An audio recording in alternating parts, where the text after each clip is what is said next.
నారాయణం నమస్కృత్య నరం చైవ నరోత్తమం దేవీం సరస్వతీం వ్యాసం తతో జయముదీరయేత్. హరి ఓం. ఈశ్వర స్వరూపమైన సభకి నమస్కారం. నేటి రోజు నేను మీతో ఒక మాట విజ్ఞాపన చేసి ఉన్నాను. మనిషి తన జీవితంలో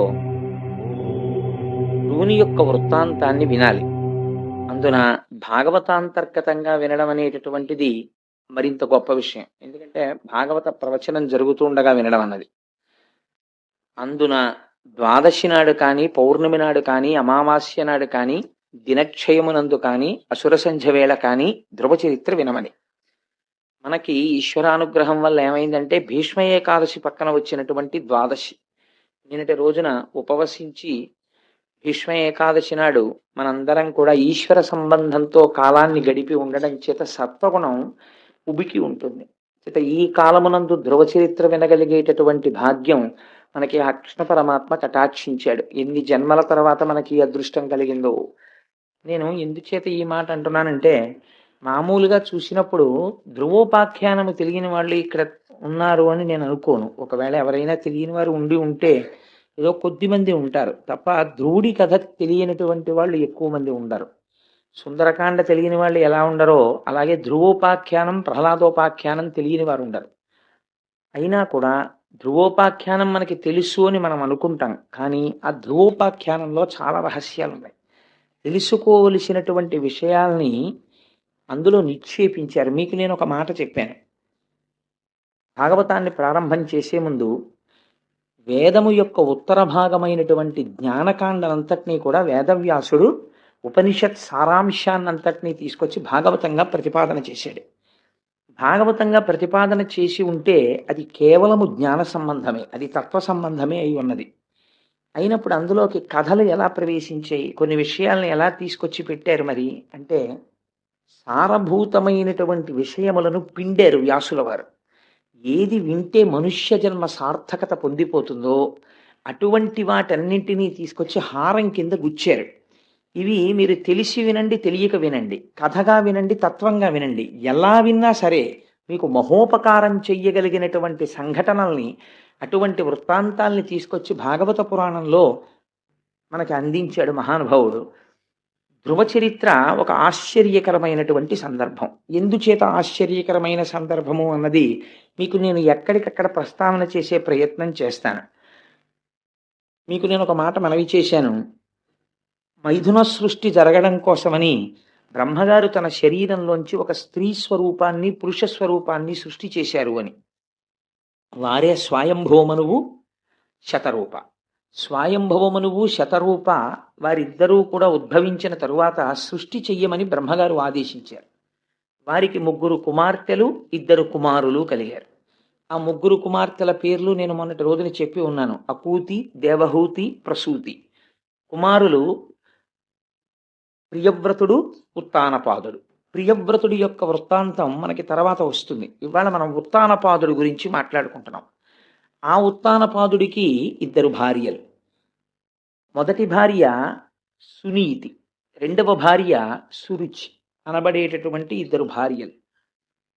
ఆ 2 భార్యలతో ఉత్తానపాదుడు చాలా సంతోషంగా జీవితాన్ని గడుపుతున్నాడు. మీకు ధ్రువోపాఖ్యానంలో ఉన్న గమ్మత్తు ఏమిటంటే, మీకు ఆ పేర్లు వింటున్నప్పుడు ఏదో అనుమానం వస్తుంది. ఇది నిజంగా ఎక్కడో జరిగిన కథ, లేకపోతే ఏదైనా విషయాన్ని ఇందులో దాస్తున్నారా అన్న అనుమానం వస్తుంది. ఎందుచేత నేను ఈ మాట అంటున్నానంటే, ఆ పేరు పెట్టుకున్నవాడిని మీరు ఎక్కడైనా చూసారా? ఉత్తానపాదుడు అని పేరు పెట్టుకున్నవాడిని, పైకి కాళ్ళు ఉన్నవాడు ఉత్తానపాదుడు అంటే. అలా ఎలా ఉంటాడండి? అది అసహ్యంగా ఉంటుంది. కాళ్ళు పైకుంటే తలకాయ కిందకి ఎవరికీ ఉండదుగా. కానీ మనందరం అలాగే ఉన్నాం. ఎక్కడున్నాం? అమ్మ కడుపులో అలాగే ఉన్నాం. రేపు కపిల గీత విందురు కానీ, నిజంగా కపిల గీత వినడం అంటే పరమాత్మ సాంఖ్యం చెప్పడానికే కపిలావతారంలో వచ్చాడు. అది దేవహూతంతటిది కపిల గీత విని మోక్షాన్ని పొందేసింది. వ్యాసుల వారైతే ఒక మాట అన్నారు, అసలు ఈ కపిల గీత వినడం అనేటటువంటిది ఎప్పుడో సంభవిస్తుందయా. నేను మీకు చెప్పాను కదా, సారమంతా పిండేశాడు ఆయన. అందుకని ఈ కపిల గీత విన్నటువంటి వాళ్ళ యొక్క జీవితం మారిపోతోంది అన్నాడు ఆయన. అందుచేత మనమందరం ఉత్తానపాదులమే. అసలు మనం పుట్టే ముందు అందరం కూడా తల్లి కడుపులో పైకి కాళ్ళు పెట్టుకుని తల కిందకు పెట్టుకుని పడుకున్న వాళ్ళమే. ఆ తర్వాత అమ్మ కడుపులోంచి బయటికి వచ్చిన తర్వాత అన్ని ప్రాణులలో లాగే భూమికి అడ్డంగా పాకాం, తర్వాత నిలువుగా పెరిగాం. సరే, అందుచేత ఉత్తానపాదుడనేటటువంటి రాజుకి ఇద్దరు భార్యలు, ఒకరు సునీతి, ఒకరు సురుచి. సునీతి అన్న పేరు మీరు వినగానే తెలిసిపోయి ఉంటుంది మీకు. ఆవిడ ఏం చెప్తుందంటే నీతి చెప్తుంది. అందుకని ఆభిముఖ్యం ఉంటుందా? మర్యాద మంచి ఎప్పుడు లోపల నుంచి పలుకుతూనే ఉంటాయి. మనకి మనకి మాత్రమే వినపడుతుంది, వేరొకరికి వినపడదు. మీరు ఒక చెయ్యరాని పని చెయ్యాలి అని అనుకున్నారనుకోండి, లోపల నుంచి ఒక ప్రబోధం వస్తుంది. అయ్యో ఎందుకులే ఆ పని చేయకపోతే వచ్చిన నష్టం ఏమిటి, చేసి పాపం మూట కట్టుకోవడం తప్ప అనిపిస్తుంది మనకి.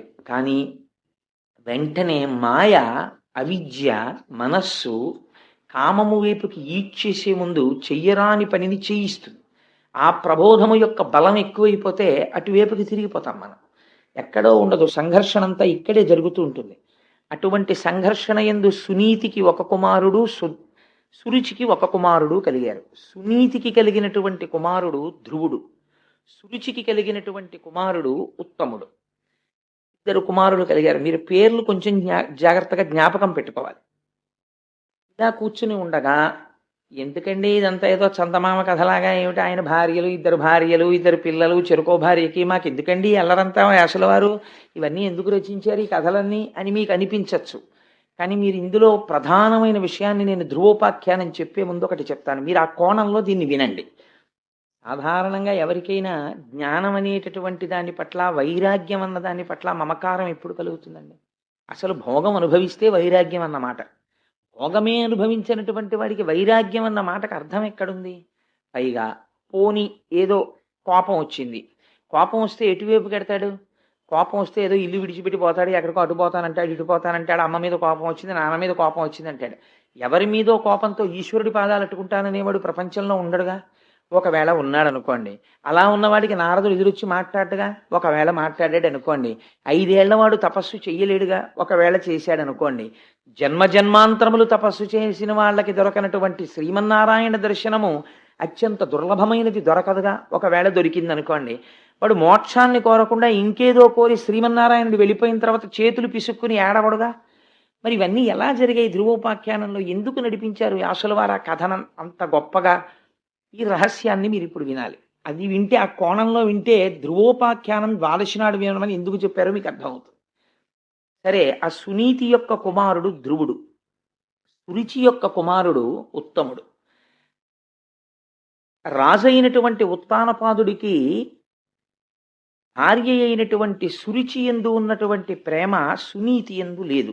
లేదా సునీతి యందు లోపల గౌరవమున్నా సురుచికి లొంగిపోయిన వాడవడం చేత సునీతిని గౌరవించలేడు. సురుచి పట్ల ఉన్నటువంటి లొంగుబాటు అటువంటిది. అంటే మీరు దీన్ని కొంచెం జాగ్రత్తగా అర్థం చేసుకున్నారనుకోండి, ఎక్కడుంది అది? ఇక్కడే ఉంది.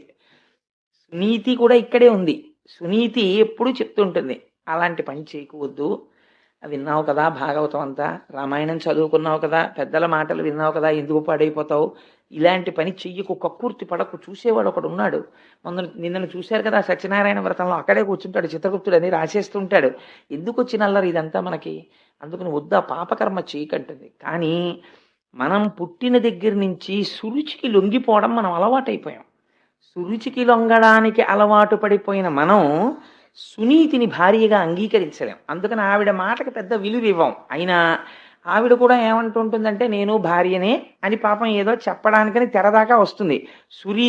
సురుచి కళ్ళెర్ర చేసి చూస్తుంది. నీతి చెప్దాం అనుకుంటున్నావు అని. దీనికి లొంగిపోయి ఉన్నవాడు రాజు, అందుకని అసలు సునీతిని గౌరవించాడు.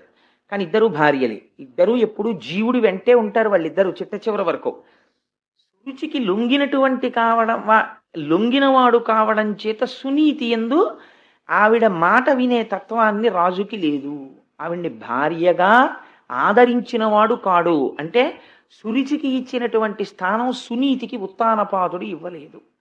కానీ భార్యలు కనుక ఇద్దరి యందు కుమారులు జన్మించారు. ఒకడు ఉత్తముడు, ఇంద్రియాలతో అనుభవించిన సుఖాలన్నీ ఉత్తమంగానే కనిపిస్తాయి, ఎవడికి అధమంగా కనిపించవు. అధమంగా కనిపించింది సుఖం అని ఎందుకంటాడు? అనుభవించిన ప్రతిదీ ఇది గ్రామ్య సుఖం అండి అని అన్నాడు అనుకోండి. ఏదైనా ఒక సుఖాన్ని అనుభవించి, సుఖంలో ఏముందండి, ఇది గ్రామ్య సుఖం, దీనికోసమా వెంపర్లాట అన్నాడు అనుకోండి, వాడు మారిపోయాడు అంతే. వాడి వైరాగ్యం వచ్చింది. వైరాగ్యం అన్న మాట చాలా తేలికగా వాడుతుంటారు సమాజంలో. ఆయనకి చాలా వైరాగ్యం వచ్చిందండి, మహానుభావుడు అలా ఉంటాడు అంటారు. ఉట్టిది వైరాగ్యం అన్న మాట అలా ఏం ఉండదు. వైరాగ్యం వస్తే ఎలా వస్తుందో తెలుసా అండి?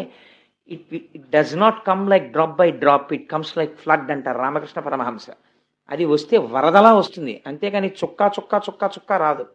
వైరాగ్యం వచ్చినటువంటి వాడు వైరాగ్యము కలగగానే 12 గంటలకి వైరాగ్యం కలిగితే 12 గంటల 1 నిమిషం నుంచి మారిపోతాడు. వైరాగ్యం పైన కట్టుకున్న బట్టల్ని బట్టి తెలియదు, లోపల స్థితిని బట్టి తెలుస్తుంది వైరాగ్యం. కాబట్టి నిన్నను చూడండి, తత్వవిధానంద సరస్వతి మహారాజు వచ్చారు, అనుగ్రహ భాషణం చేస్తూ. వారి స్థితి ఏమిటో తెలుసా అండి? వారు కెమిస్ట్రీలో పిహెచ్డి, కృష్ణ యజుర్వేదంలో సైన్స్ అన్న సబ్జెక్టు మీద పిహెచ్డి. వారు రాణి నరసింహశాస్త్రి గారి కొడుకు.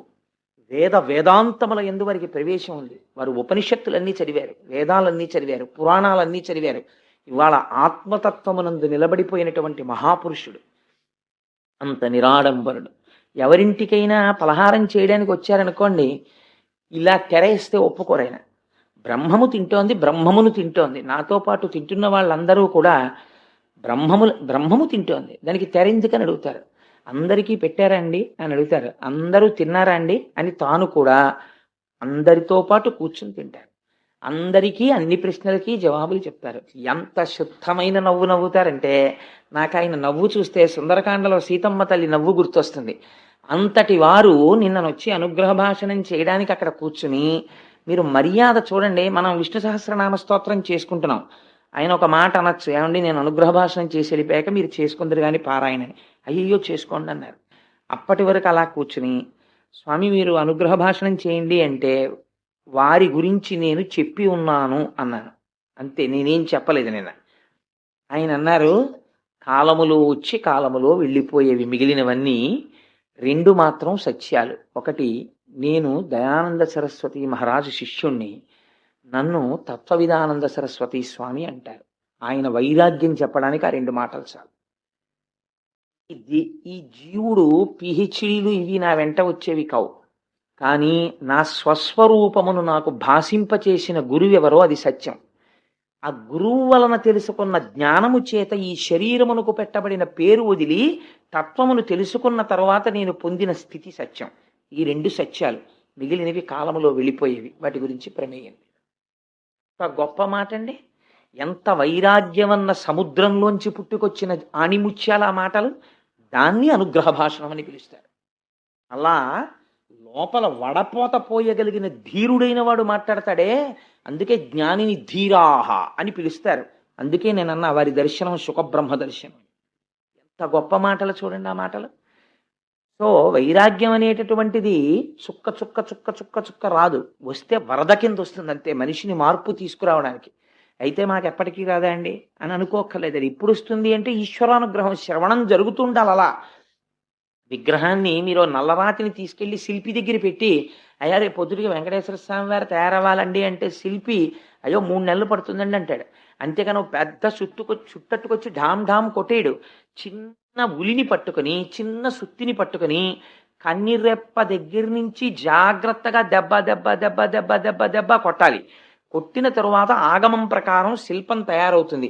అప్పుడు దాన్ని ప్రతిష్ఠ చెయ్యాలి, అభిషేకం చెయ్యాలి, అప్పుడు దానికి కళ్ళకున్నటువంటి మైనం తీయాలి. అప్పుడు ఆ స్వామి మీకు అనుగ్రహాన్ని కటాక్షించగలిగినటువంటి మూర్తి అవుతుంది. అంతే తప్ప ఒక విగ్రహం మీకు అకస్మాత్తుగా రమ్మంటే రానట్లుగా వైరాగ్యము జ్ఞానము ఒక్కసారి సిద్ధించమంటే ఎలా సిద్ధిస్తాయి? దానికి శ్రవణము నడుస్తూ ఉండాలి. భగవత్ సంబంధమైనటువంటి విషయాన్ని వినడం అన్నది జరుగుతూ ఉండాలి. అది జరగకపోతే అది కుదిరే విషయం కాదు. కాబట్టి ఆ సురుచి సునీతి 2 భార్యలతో ఉత్తానపాదుడు ఉన్నాడు. ఒకానొక నాడు ఒక ఆశ్చర్యకరమైన సంఘటన. ఇది మామూలు మన ఇళ్లల్లో అయితే చెప్పుకోవలసినటువంటి సందర్భమే కాదు. దానికి వ్యాసుడు మురిసిపోయి, ఎవరండి రాసినవాడు? ఎవరో సాంఘిక నవలు రాసేవాళ్ళో, చందమామలో కథ రాసేవాళ్ళో వాళ్ళు రాయలేదు. లేకపోతే ఏదో పత్రికకి సరదాగా రాత్రి కూర్చునో కథ రాసేవాళ్ళు రాయలేదు. ఈ సంఘటనని తీసుకొచ్చి ఒక మహాత్ముడి యొక్క జీవితంగా, మీ జీవితాన్ని మార్చగలిగిన సందర్భంగా ఒక సంఘటనని వ్యాసుడు ఆవిష్కరిస్తున్నాడు. పోతన గారు పరవశించి అనువాదం చేశారు. ఇది రాముడు నా చేత అనువాదం చేయించాడన్నారు. ఏమిటి ఆ సంఘటన? అంత గొప్ప సంఘటన ఏం జరిగింది అంతఃపురంలో అంటే, మీరు ధ్రువోపాఖ్యానాన్ని మామూలుగా ఇన్ బిట్వీన్ ది లెటర్స్ అంటారు ఇంగ్లీష్లో, అలాగా మీరు దాన్ని అక్షరాల కింద చదివారనుకోండి, అది పెద్ద సంఘటనే కాదు. కానీ ఒక గొప్ప సంఘటన జరిగింది. ఏమా సంఘటన? మీరు అవధరిద్దురు గాని, ఒకనాడు సుఖలీల నుత్తాన పాదుండు ఎరి ప్రియురాలైన సురుచి కన్న కొడుకు ఉత్తము తన తొడలపై నిడుకొని ఉపలాలనము చేయుచున్న వేళ అర్ధితదారోహణాపేక్షితుండైన ధ్రువుని కనుంగొని తివక ఆదరింపకుండుటకు గర్వించి ఆ సురుచియు సవిత బిడ్డండైన ధ్రువుని చూచి తండ్రి తొడనెక్క వేడుక తగిలనేని పూని నాగర్భమున నాడు పుట్టక అన్యగర్భమున పుట్ట కోరిన కలది నేడు జనకు తొడయక్కు భాగ్యంబు సవతి కొడక. గొప్ప అనువాదము చూడండి ఆ శిశపద్యం. ఒకనాడు ఉత్తానపాదుడు కూర్చునున్నాడు, సింహాసనం మీదేం కాదు, అంతఃపురంలో కూర్చునున్నాడు. పక్కన సురిచి నిలబడి ఉంది. సునీతిని దగ్గరికి రానివ్వడుగా, సురిచే ఉంటుంది ఎప్పుడు. సురిచి కొడుకైనటువంటి ఉత్తముడు తండ్రి తొడ మీద కూర్చున్నాడు. తండ్రి తొడ మీద కూర్చోవాలనేటటువంటి ఉత్సుకత కొడుక్కి సాధారణంగా ఉంటుంది. చేత అంటే ఆయన పెద్ద ఆఫీసర్ అవనివ్వండి, చుట్టూ ఆఫీసర్స్ని పెట్టుకుని ఇంట్లో ఏదైనా మాట్లాడుతుండనివ్వండి, కొడుకు పరిగెత్తుకుంటూ వచ్చి వాడికి ఏం తెలుసు అరమరికలు, నాన్నగారండి నాన్నగారండి నేను ఒళ్ళో కూర్చుంటాను, నేను ఒళ్ళో కూర్చుంటానంటాడు. తండ్రి ఇప్పుడు కాదు అలా కూర్చో, ఇప్పుడు అలా కాదు కూర్చో, అలా అన్న కొద్దీ వాడికి ఎక్కాలనిపిస్తుంది పిల్లాడికి. అదో విచిత్రం. పిల్లలకి తండ్రి తొడ మీద కూర్చుంటే ఉన్న ఆనందం వాడు మహాసామ్రాజ్య పట్టాభిషేకం పొందినట్టు ఆనందిస్తాడు. తండ్రి తొడ మీద కూర్చోవాలనుకుంటాడు. తండ్రి కూడా అంతే యథార్థానికి. అసలు పురుషుడికి ఐశ్వర్యములలోకెల్లా గొప్ప ఐశ్వర్యమేది అని ప్రశ్న వేశారు.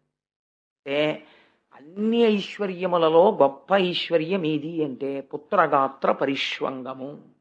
తన కొడుకుని తాను గాఢముగా కౌగలించుకోవడమే పెద్ద ఐశ్వర్యం. ఎందుకంటే తానే కొడుకుగా ఉన్నాడు ఎదురుగుండా, అందుకని తనను తాను కౌగిలించుకోవడం కుదరదు.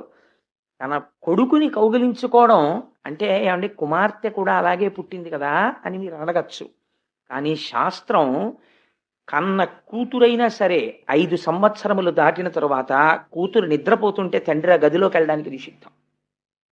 తండ్రితో కలిసి కూతురు ఏకశయ్య యందు నిద్రించడం నిషిద్ధం. ఒక మర్యాద పెట్టింది సమాజమునందు, ఆ గౌరవం నిలబడ్డం కోసమని అంత గౌరవాన్ని నిక్షేపించింది. తండ్రికి కూతురు మీద మిక్కుటమైన ముద్దొస్తే కొడుకునైనా సరే ఎక్కడ పడితే అక్కడ ముద్దు పెట్టడానికి వీల్లేదు, ధర్మశాస్త్రం అంగీకరించదు. మూర్ధన్య స్థానమునందు చిన్నతనంలో వేరు, 5 ఏళ్లు దాటితే బిడ్డడి యొక్క తల పట్టుకుని ఉంచి, ఒకవేళ వాడు మనకన్నా పొడుగైపోతే వాడి తలకాయ పట్టుకుని ఉంచి వాడి యొక్క మూర్ధన్య స్థానమునందు పాపట యందు తండ్రి ముద్దు పెట్టుకుంటే వాళ్ళకి ఆయుర్దాయం వృద్ధిలోకి వస్తుంది, వాళ్ళు ఇంకా వృద్ధిలోకి వస్తారు. తప్ప ఎక్కడ పడితే అక్కడ ముద్దు పెట్టడాన్ని శాస్త్రమునందు నిషేధించింది.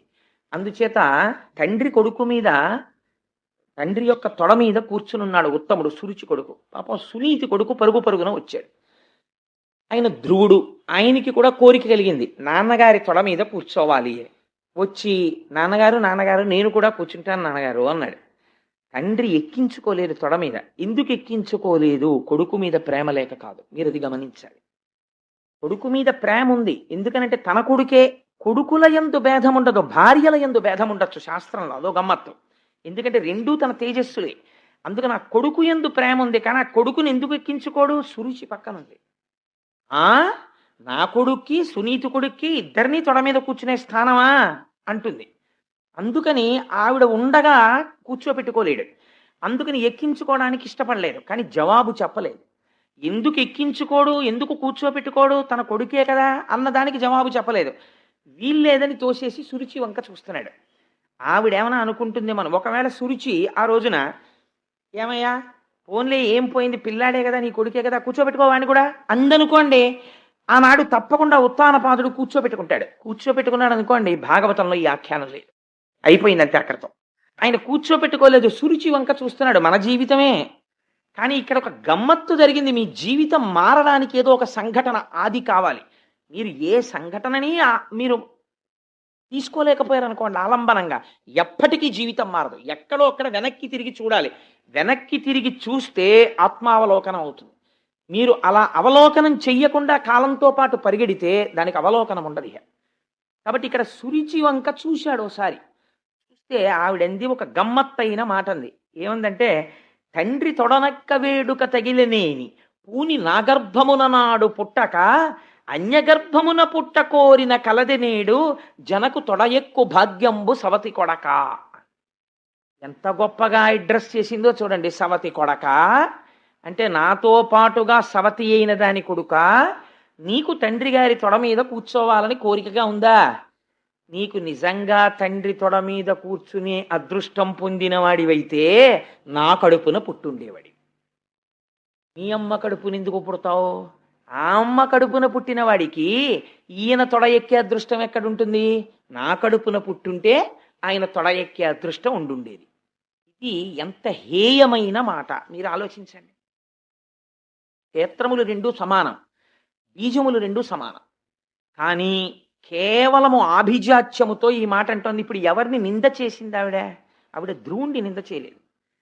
సవతి కొడక అని పిలవడంలో తన సవతిని చిన్నబుచ్చుతోంది.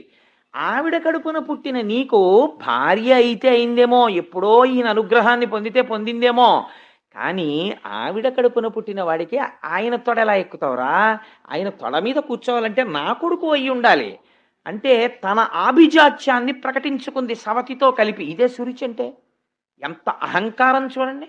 అసలు అలా ఒక 5 సంవత్సరముల పిల్లవాడు తండ్రి తొడ మీద కూర్చునేటప్పుడు ఇంత కఠినంగా మాట్లాడవలసిన అవసరం ఉన్నదా? మీరు సురుచికి సునీతికి ఎంత తేడా ఉంటుందో ధ్రువోపాఖ్యానంలో కనిపెట్టాలి.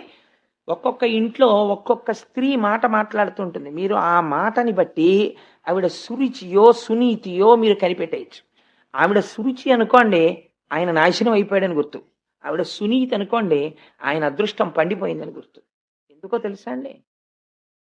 ఆ దేవి భాగవతంలో వ్యాసుడు ఒక తీర్పు చెప్తాడు. అందులో అంటాడు ఆయన, కుపుత్రేణన్ వయో నష్టం. ఒక దుర్మార్గుడైనటువంటి కొడుకు కలిగాడు అనుకోండి, వాడి వల్ల వంశం అంతా నశించిపోతుంది. కుభోజనేన దివస. ఒకరోజు భోజనం తప్పు భోజనం చేశారనుకోండి. తప్పు భోజనం అంటే ఏమిటో తెలుసా అండి? శాస్త్రమునందు ఏ పదార్థం పడితే ఆ పదార్థం ఎలాంటి చోట పడితే అలాంటి చోట తినకూడదు. అన్నిటికన్నా పెద్ద పీట వేసి తినవలసిన భోజనం ఏమిటో తెలుసా అండి? భగవన్ నివేదన చేసినటువంటి ప్రసాదము. అది తాను భక్తుడైతే తన ఇంట దొరుకుతుంది, తాను నైవేద్యం పెట్టుకు తింటాడు. రెండవది, ప్రయత్నపూర్వకంగా తాను వెళ్ళి తినవలసింది ఏమిటో తెలుసా అండి? ఎవరైనా పిలిస్తే రమ్మనమని తాను కాదనకుండా వెళ్ళి తినాలి. భాగవత శేషం.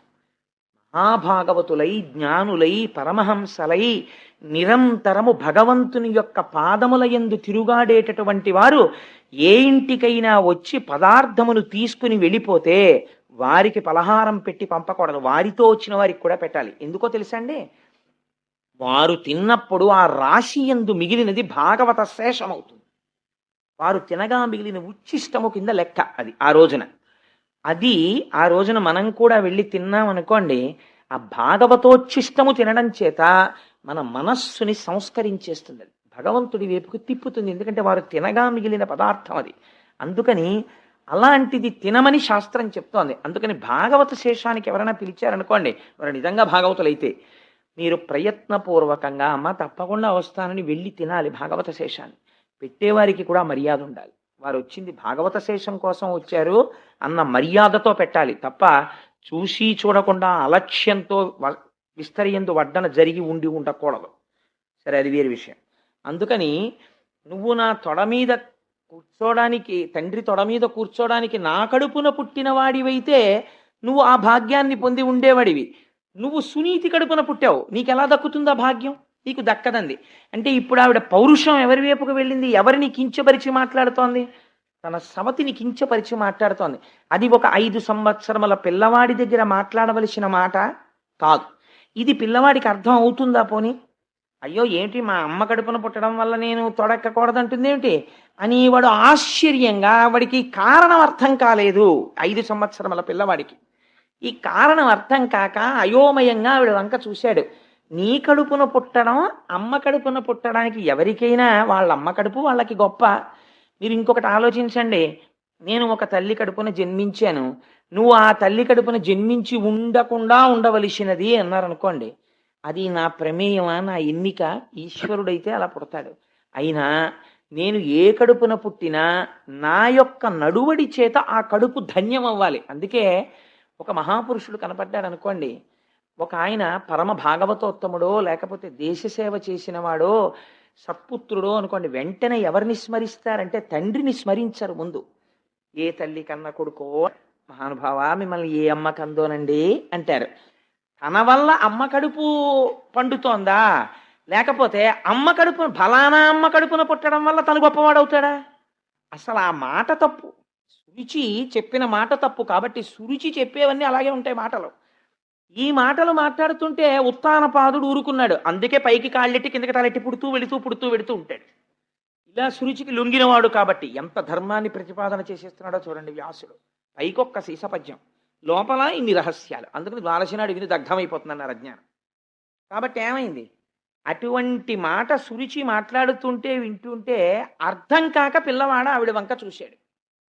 సురుచంది వీడికి అర్థం కాలేదని, నా కడుపున పుట్టడం అంటే మళ్ళీ టంగుని ఏదో నా కడుపులో దూరి మళ్ళీ బయటికి రావడం కుదురుతుందా? నా కడుపున పుట్టడం అంటే మాటలు అనుకున్నావా? నా కడుపున పుట్టడం అంటే దానికి ఎంత అదృష్టం ఉండాలో తెలుసా అని ఒక సిద్ధాంతం చేసేసింది తనకి తానే.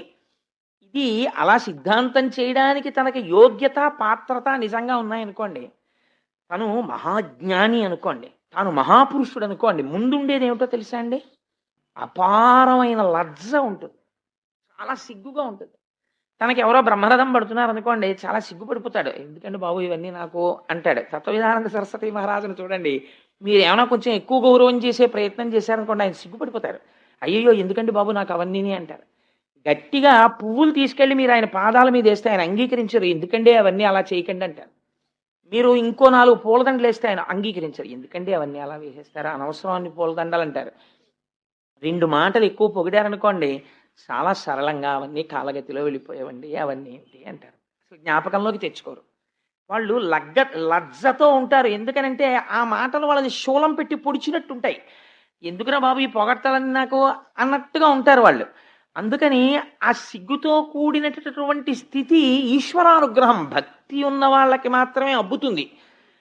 భక్తి లేకుండా రాజసమైన స్థితిలో ఉన్నవాడికి పొగుడుతుంటే చాలా సంతోషంగా ఉంటుంది. అయితే ఒకటి, అది ఒకనాటికి సాత్విక భక్తి కింద పరిణమించవచ్చు. నిజంగా ఆయన చాలా మంచి పనులు చేసినవాడు అనుకోండి, ఒకవేళ ఇవాళ పొగిడితే సంతోషించవచ్చు. కానీ ఆ భక్తి ఒకనాడు ఆయన్ని ఉద్ధరిస్తుంది, ఆయన్ని మంచి స్థితికి తీసుకెళ్తుంది, రాజసంలోంచి తామసంలోకి తీసుకెళ్తుంది. నిష్కారణ పొగుడుకోకూడదు. అందులో తనని తాను పొగుడుకున్నాడు అనుకోండి, వెంటనే తాను చచ్చిపోయినట్టే, ఆత్మహత్య చేసేసుకున్నట్టు. కాబట్టి ఇప్పుడు ప్రాయశ్చిత్తం చేసుకోవాల్సి ఉంటుంది. సురుచి ఎలా మాట, సురుచితో బాగా సంగం ఉన్నవాడికి ఉండే అలవాటు ఏమిటో తెలుసా అండి? తన్ని పొగుడుకోవడం, ఎదుటి వాళ్ళలో దోషం పడుతుండడం. ఎప్పుడు ఎదుటి వాళ్ళలో దోషం పడుతుంటాడు, తనని పొగుడుకుంటుంటాడు. అంటే ఆయన సురుచిని భార్యగా పొంది ఉన్నాడు, లొంగి ఉన్నాడని పసిగట్టవచ్చు. కాబట్టి నువ్వు ఎక్కువ మాట్లాడక్కర్లేదు.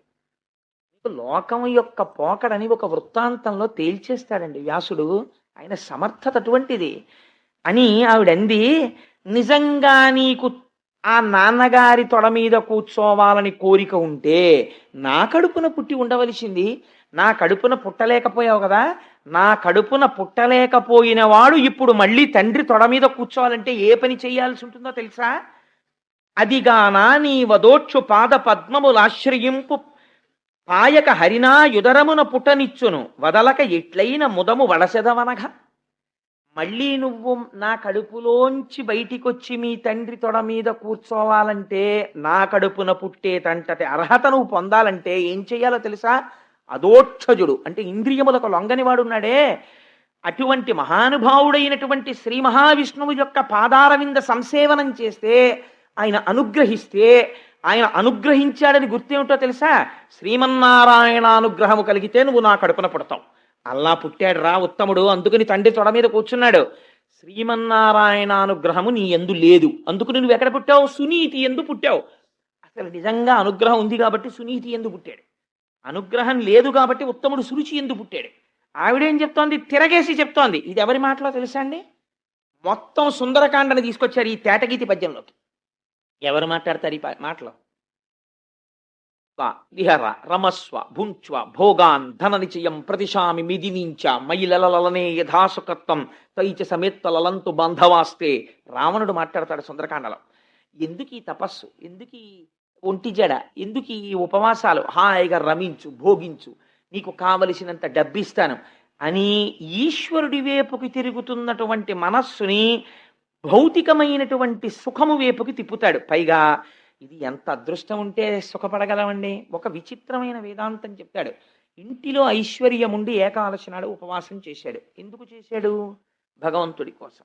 వేరొకడు అంటాడు, ఏంటండి ఇవన్నీ పిచ్చి, ఈశ్వరుడు ఎందుకు ఇచ్చాడు? తినడానికి ఇచ్చాడు, అంతేగాని అవన్నీ పెట్టుకుని ఉపవాసం చేయమనే, ఎందుకంటే ఇదంతాను అంటాడంటే ఇది రావణ ప్రలాపన. కాబట్టి అది వాడు ఏకాదశి వ్రతం చేస్తున్నాడు కాబట్టి వాడు ఉపవాసం ఉన్నాడు అని తెలుసుకోడు, ఒక నింద కూడా చేస్తాడు.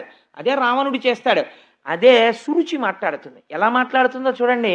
శ్రీమన్నారాయణ అనుగ్రహం ఉంటే నా కడుపున పుట్టుండేవాడివి, మీ నాన్న తొడెక్కుండేవాడివి.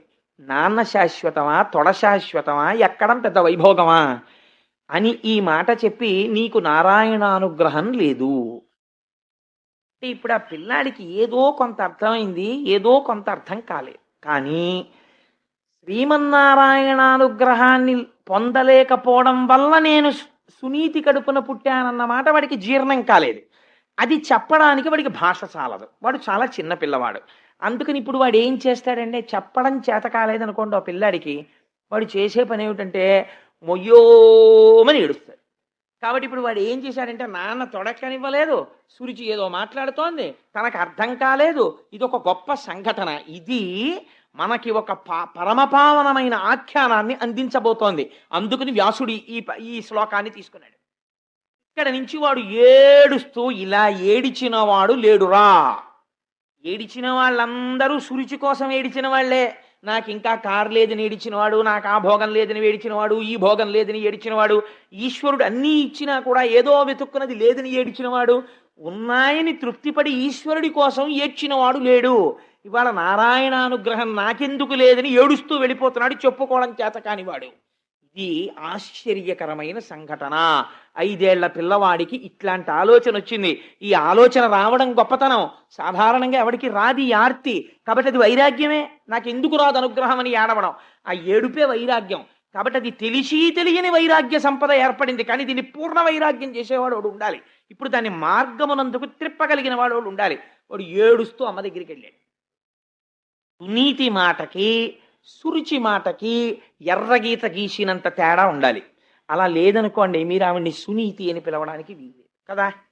అందుకని వాడు ఏడుస్తూ అమ్మ దగ్గరికి వెళ్ళాడు. ఎందుకురా ఏడుస్తున్నావు అని అడిగింది అమ్మ. అమ్మ ఏమడుగుతుందండి? ఈ పిల్లాడి ఏడుస్తుంటే ముందు అమ్మ ఏమడుగుతుందంటే, ఏందన్నా ఎందుకు ఏడుస్తున్నావు అంటుంది. అమ్మ దగ్గర ఒక లక్షణం ఉంటుంది, మీరు గమనించండి. ఆ ఎదురు పోర్షన్ వాళ్ళు ఈ పోర్షన్ వాళ్ళు చాలా స్నేహితులు. పిల్లాడు అలోహమని ఏడుస్తూ అమ్మ దగ్గరికి వెళ్ళాడు అనుకోండి, పెద్ద గోల పెట్టేస్తాను. ఎందుకురా ఏడుస్తున్నావు అన్నాడు అనుకోండి, అమ్మ అమ్మ నన్ను ఎదురింటి అక్క ఆడనివ్వట్లేదమ్మా అన్నాడు అనుకోండి, నువ్వు ఆ అక్కతో మాట్లాడకండి, నువ్వు అక్కతో మాట్లాడకు, చెప్తాను నేను ఈ మాట దాని సంగతి అంటుంది. అంటే పిల్లాన్ని ఉపశమింప చేయడం కోసం చిన్న అక్కస వస్తుంది అమ్మకి, తన పిల్లాడికి ఏదో పొరపాటు జరిగిపోయిందని. అమ్మ అంత నిష్పక్షపాతంగా ఉండడం కష్టం. అమ్మ అంటేనే అంతండి. పిల్లాడికి ఇంత హాని జరిగితే తనకి ఏదో పాము కుట్టినంత పరితపించిపోతుంది. అలాంటి అమ్మ లేకపోతే లోకం ఎక్కడుంది? కాబట్టి అమ్మ అలా మాట్లాడుతుంది. కానీ సునీతి మాట్లాడడంలో ఉన్న గమ్మత్తు ఎలా ఉంటుందో చూడండి. ఆవిడ దగ్గరికి వెళ్ళి పిల్లాడు ఓహో ఏడుస్తున్నాడు. వాడికి ఎందుకు ఏడుస్తున్నావురా అంటే, నేనేమిటో శ్రీమన్నారాయణ అనుగ్రహం నాకు లేదుట, అందుకుని నీ కడుపున పుట్టాయంట, ఇవన్నీ చెప్పడం వాడికి చేత కాదు. ఏడుస్తుంటే ఆవిడ అటు ఇటు చూస్తోంది, ఎందుకు ఇలా ఏడుస్తున్నాడని. సవతి ఆడిన మాటల సారెతలచి, ఈలోగా అక్కడ ఉండేటటువంటి అంతఃపుర కాంతలు కొంతమంది పరిగెత్తుకొచ్చారు. ఎందుకమ్మా పిల్లాడు ఏడుస్తున్నాడు అని అడిగారు. అడిగితే వీడు చెప్పలేడు. వాళ్ళు అన్నారు, అమ్మా అనరాని మాట ఒకటంది సురుచి ఇవ్వాల. నీ కొడుకు తండ్రి గారి దగ్గరికి వెళ్ళి తొడ మీద కూర్చుంటానన్నాడు. నీకు నారాయణానుగ్రహం లేదురా, అందుకుని సునీతి కడుపున పుట్టావు, నా కడుపున పుట్టుండేదానివి అనుగ్రహం ఉంటే నువ్వు అది నా కడుపున పుట్టకుండా నాన్న తొడ మీద ఎలా కూర్చుంటావని అడిగింది. అంటే ఇప్పుడు సునీతి ఏడ్చింది ఈ మాటకి. ఏడ్చి ఆవిడంది, సవతి ఆడిన మాటల సారె తలచి కొనుచు బేర్చిన దుఃఖాబ్ది కుందుచుండే దావ పావక శిఖిల చేతగిలి కాంతి వితతి కందిన మాధవీ లతిక స్పోలే. ఎంత గొప్ప మాట చూడండి. మాధవీలత అని అతి సున్నితమైనటువంటి ఒక తీగ, ఒక జాజి తీగో ఒక మల్లె తీగో పందిరెక్కుతోంది. దాన్ని మీరేం కాల్చేయలేదు. కానీ చాలా నాజూకుగా పరమకోమలంగా ఉండేటటువంటి ఒక మల్లె తీగకి కొద్దిగా అంత దూరంలో ఎవరో చెత్త తగలపెట్టారు. ఒక పెద్ద మంట రేగింది. దాని సెగ ఈ తీగకి కొట్టింది.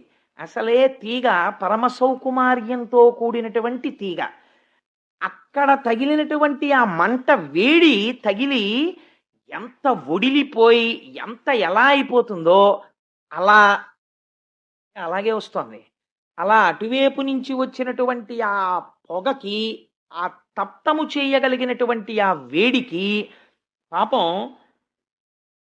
ఆ మాధవీలత ఎలా కందిపోతుందో అలా కందిపోయింది ఆవిడ యొక్క మనస్సు. కందిపోయి ఆవిడంది కొడుకుని చూసి, ఎంత మాటందరా సురిచి, అదేదో గొప్పదనుకుంటోంది, దాని కడుపున పుట్టడం గొప్ప అని వెంటనే కయ్యానికి వెళ్ళిపోవాలి. ఆవిడంది, అనగా ఈ దుఃఖమునకు పనిలేదన్యులకు సొలయ బలవంతంబై తన పూర్వజన్మ దుష్కృతి ఘనకర్మము వెంటనంటగానెవ్వలనన్. నాయనా, ఏడుస్తున్నావు కదా, మీ నాన్న తొడ ఎక్కనివ్వలేదని. ఎవరికైనా దుఃఖం కలిగితే ఆ దుఃఖానికి కారణం వేరొకరిని నిందించకూడదు. మీ పిన్ని నిన్ను నాన్న తొడ ఎక్కనివ్వలేదు అని నువ్వు ఏడుస్తున్నావు, కానీ అలా ఏడవకూడదు. ఎందుకో తెలుసా? తప్పు పిన్నిని ఏమనకూడదు. పిన్ని కాదురా నీ దుఃఖానికి కారణం, నువ్వు గత జన్మలలో చేసుకున్నటువంటి పాపమే ఇవాళ నువ్వు ఏడిచేటట్టు చేసింది తప్ప, ఇప్పుడు మళ్ళీ తల్లితో సమానమైనది నీ పినతల్లి. నీ పినతల్లిని నువ్వు మళ్ళీ ఇంకొక మాట అంటే మళ్ళీ అమ్మని దూషించినటువంటి దోషం కట్టి కుడిపి మళ్ళీ బాధపడతావు. అందుచేత తప్పు నాన్న, ఆవిడ కాదు నీ బాధకి కారణం, నేను కాదు నీ బాధకి కారణం, నీ తండ్రి కాదు, నువ్వు చేసుకున్న పాపకర్మయే నీ దుఃఖమునకు కారణము. ఏ తల్లి మాట్లాడుతుందండి ఇలాగా? అంటే సంస్కార బలం ఎక్కడి నుంచి వస్తుంది పిల్లలకి? వ్యాసుడు తీర్పు చెప్పేస్తున్నాడు. ఇంట్లో తల్లిదండ్రులు మాట్లాడేటటువంటి మాటల నుంచి మీరు నిరంతరము ఇంట్లో చంద్రశేఖర పరమాచార్య స్వామి వారి గురించి తలుచుకుని పొంగిపోతూ మాట్లాడడం మీకు అలవాటు అనుకోండి. ఒక పోతన గారి గురించి అద్భుతంగా మాట్లాడడం మీకు అలవాటు అనుకోండి. శంకర భగవత్పాదుల గురించి చాలా గొప్పగా మాట్లాడుకుని పొంగిపోవడం మీకు అలవాటు అనుకోండి.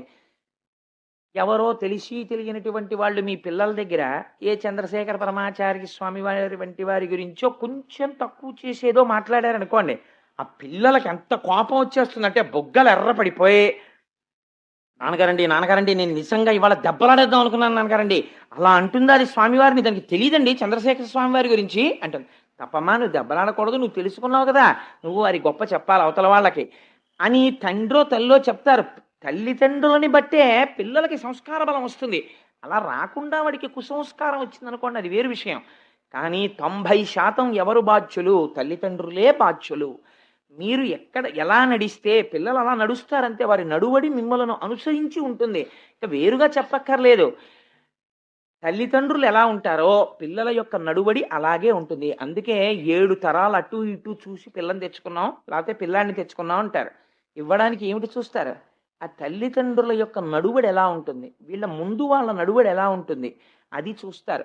ఆ వంశంలో ఎవరైనా ఒక మహాపురుషుడు ఉన్నాడు అనుకోండి, ఆయన తేజస్సు మళ్ళీ ఆయన ఈ పిల్ల కడుపునో లేకపోతే ఓ మనవడిగానో ముని మనవడిగానో మళ్ళీ పుట్టచ్చు. పుడితే ఆ వంశం పావనం అయిపోతుంది. ఏమో ఆయన మళ్ళీ పుడతారేమో ఆశ. అటువంటి మహాపురుషుడున్న వంశం అండి అది. అంటే ఆ ఇంటికి తన పిల్లని పంపించాలని తాపత్రయపడతారు. ఎందుకని? అటువంటి చోటుకి వెళ్ళి అటువంటి చోట తను వారి కోడలు అనిపించుకుంది తన కూతురు. అందుకని నా కూతురు వారి ఇంటికి కోడలైతే బాగుండని కోరుకుంటారు. అలాగే కూతురున్నవాడు సంస్కార బలం ఉన్న కుటుంబానికి ఆయా నా కూతురు వారింటి కోడలైతే బాగుండని తండ్రి కోరుకుంటాడు. కాబట్టి తల్లిదండ్రుల యొక్క సంస్కార బలాన్ని అనుసరించి పిల్లలు ఉంటారు. ఎంత అందంగా మాట్లాడిందో చూడండి ఆవిడ. అని పినిమిటి చేతను పెండ్లామని కాదు నికృష్ట దాసి అనియను పిలువంగను చాలని దుర్భగురాలనగల నా కుచ్చి నుదయమందిన కథనన్. నువ్వు ఇవాళ ఇటువంటి బాధ ఎందుకు పొందుతున్నావో తెలుసా? మీ పిన్ని ఆ మాట అంది అంటే ఉత్తినే అనలేదురా. మీ నాన్నగారికి నేను కూడా భార్యని. పోనీ పినిమిటి చేతను పెండ్లామని కాదు, మా ఆవిడ అని ప్రేమతో ఎప్పుడైనా ఓ సునీతి ఇలరా అని పిలవకపోతే పిడపోయిరి. అలా పిలవకపోతే నేను బాధపడినా. ఇవాళ నాకు భార్య యొక్క స్థాయి లేదు, ఒక నికృష్టమైన దాసి. ఇద్దరూ పక్క పక్కన నిలబడితే మీ నాన్నకి ఏదైనా గబుక్కుని పిలవవలసి ఉంటే నికృష్టమైనటువంటి ఆ దాసిని పిలుస్తాడు కానీ నన్ను పిలవడం. ఎందుకో తెలుసా? నికృష్ట దాసి అని పిలువంగను చాలని దుర్భగురాలగు నా కుక్షి ఉదయమందిన కథనన్. అంటే ఇప్పుడు ఎవరిని నిందించుకుంటోంది?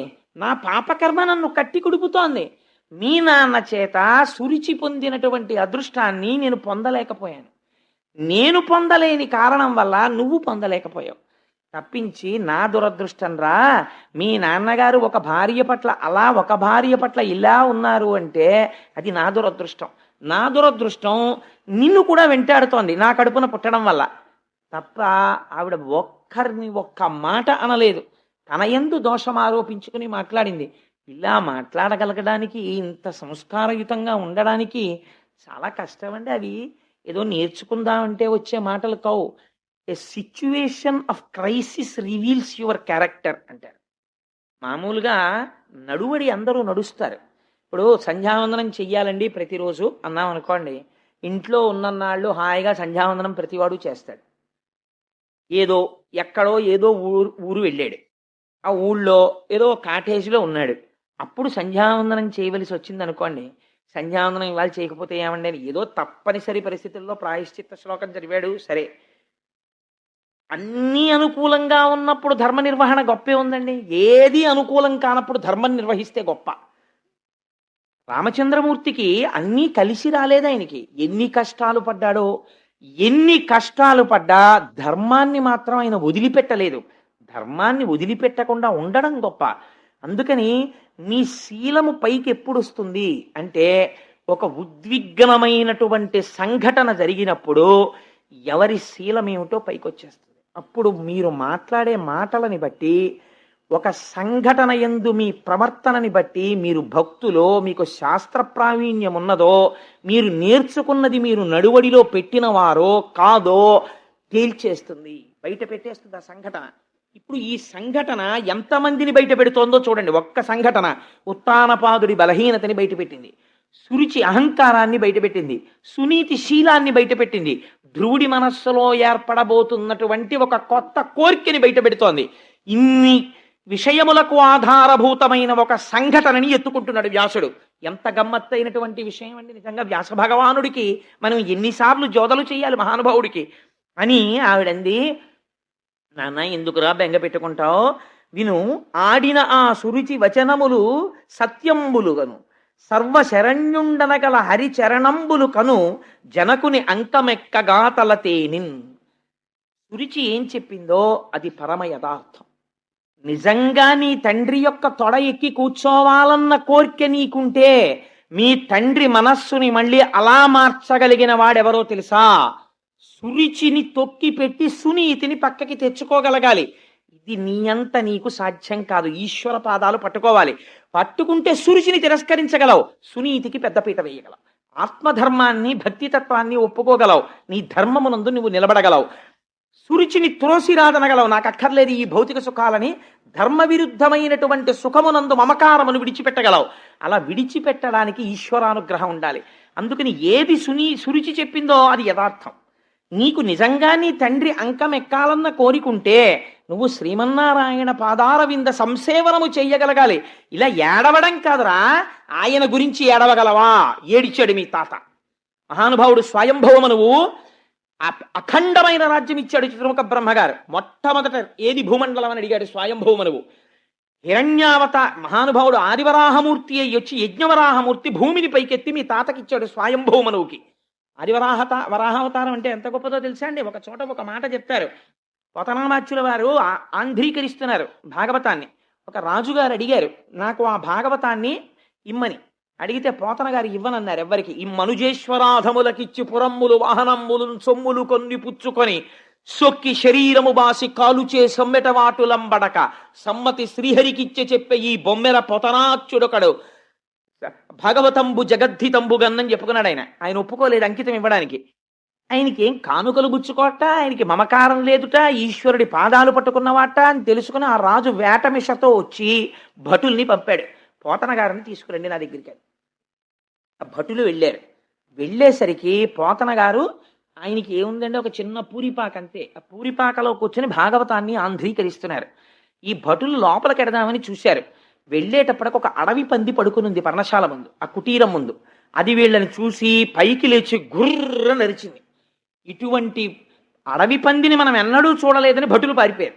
పారిపోయి రాజుకు చెప్తే రాజు చీవాట్లు పెట్టాడు. అడవి పందిని చూసి పారిపోతారు, అది పులే సింహమా, మొత్తం సైన్యం వెళ్ళండి అన్నాడు. ఇంతమంది సైన్యం దాని కోరలు చూసి, దాని నోరు చూసి, దాని పళ్ళు చూసి భయపడి వచ్చేసారు. రాజా, మేము అటువంటి వరాహాన్ని చూడలేదన్నారు. తీరా రాజుగారు వచ్చి చూసి ఆశ్చర్యపోయి పోతన గారి పాదములు పట్టుకొని ప్రణిపాతం చేసి, నాకు బుద్ధొచ్చింది, ఈ కాపు కాస్తున్నది కేవలము వరాహము కాదు, ఈశ్వరాంశ అని తెలుసుకుని పోతన గారి కాళ్ళ మీద పడిన తరువాత, పోతన గారిని ఇంతసేపు మీ పాక బయట కాపాడినటువంటి వరాహం ఎవరంటే బయటికి వచ్చి చూశారు, అక్కడ ఏమీ లేదు. ఆయనప్పటికి ఆంధ్రీకరిస్తున్న ఘట్టం ఏమిటో తెలుసా అండి? యజ్ఞవరాహమూర్తి భూమినెత్తుతున్న ఘట్టం. ఆ యజ్ఞవరాహమే పోతన గారి పర్ణశాల ముందు పడుకుంది. ఈశ్వరుణ్ణి నమ్ముకున్న వాడికి నమ్ముకున్నంత ఆయన చూస్తాడు, లోకమేం చూడగలదు వాణ్ణి. అందుచేత మహానుభావుడు మీ తాత స్వయంభూమనువు ఆ నారాయణుడు గురించి ఏడ్చాడు. ఏడ్చి ఇంత భూమండలాన్ని మీ తాతకి ఇచ్చాడు శ్రీమన్నారాయణుడు ఏలమని. ఇంత భూమండలానికి నేను అధిపతినని స్వయంభౌమును పొంగిపోలేదు. శరీరమునకు వృద్ధాప్యం వచ్చిన తరువాత కొడుక్కి పట్టాభిషేకం చేసి అరణ్యములకు వెళ్ళిపోయాడు. ప్రయత్నపూర్వకముగా విషయ సుఖాల్ని వదిలిపెట్టేశాడు. వదిలిపెట్టి శ్రీమన్నారాయణుడిని గురించి తపస్సు చేసి తరించిపోయి ఆయన యందు లీనమైపోయాడు. ఆయన గురించి ఏడ్చిన వారిని ఆయన అలా తనలో కలుపుకున్నాడు. అడిగిన సుఖములు ఇచ్చాడు. మీ తాతలా నువ్వు ఏడవగలవా? మీ పిన్ని చెప్పింది తప్పు కాదరా, మీ పిన్ని పరమసత్యం చెప్పింది, నీకు అలా ఏడవడం వచ్చా? ఏడవడం వస్తే ఇంట్లో ఏడవడం కాదు, పో ఇక్కడి నుంచి. పోయి అరణ్యంలో కూర్చుని నిశ్శబ్దంగా ఉన్న చోట కూర్చుని శ్రీమన్నారాయణుడి గురించి ఏడు. ఆయన అనుగ్రహం కలిగిందా, మీ తండ్రి అంకసీమ నువ్వు చేరగలుగుతావు. ఒక 5 సంవత్సరముల పిల్లవాణ్ణి ఎటువంటి స్థితికి తల్లి మాట తీసుకెళ్ళిపోతుందో చూడండి.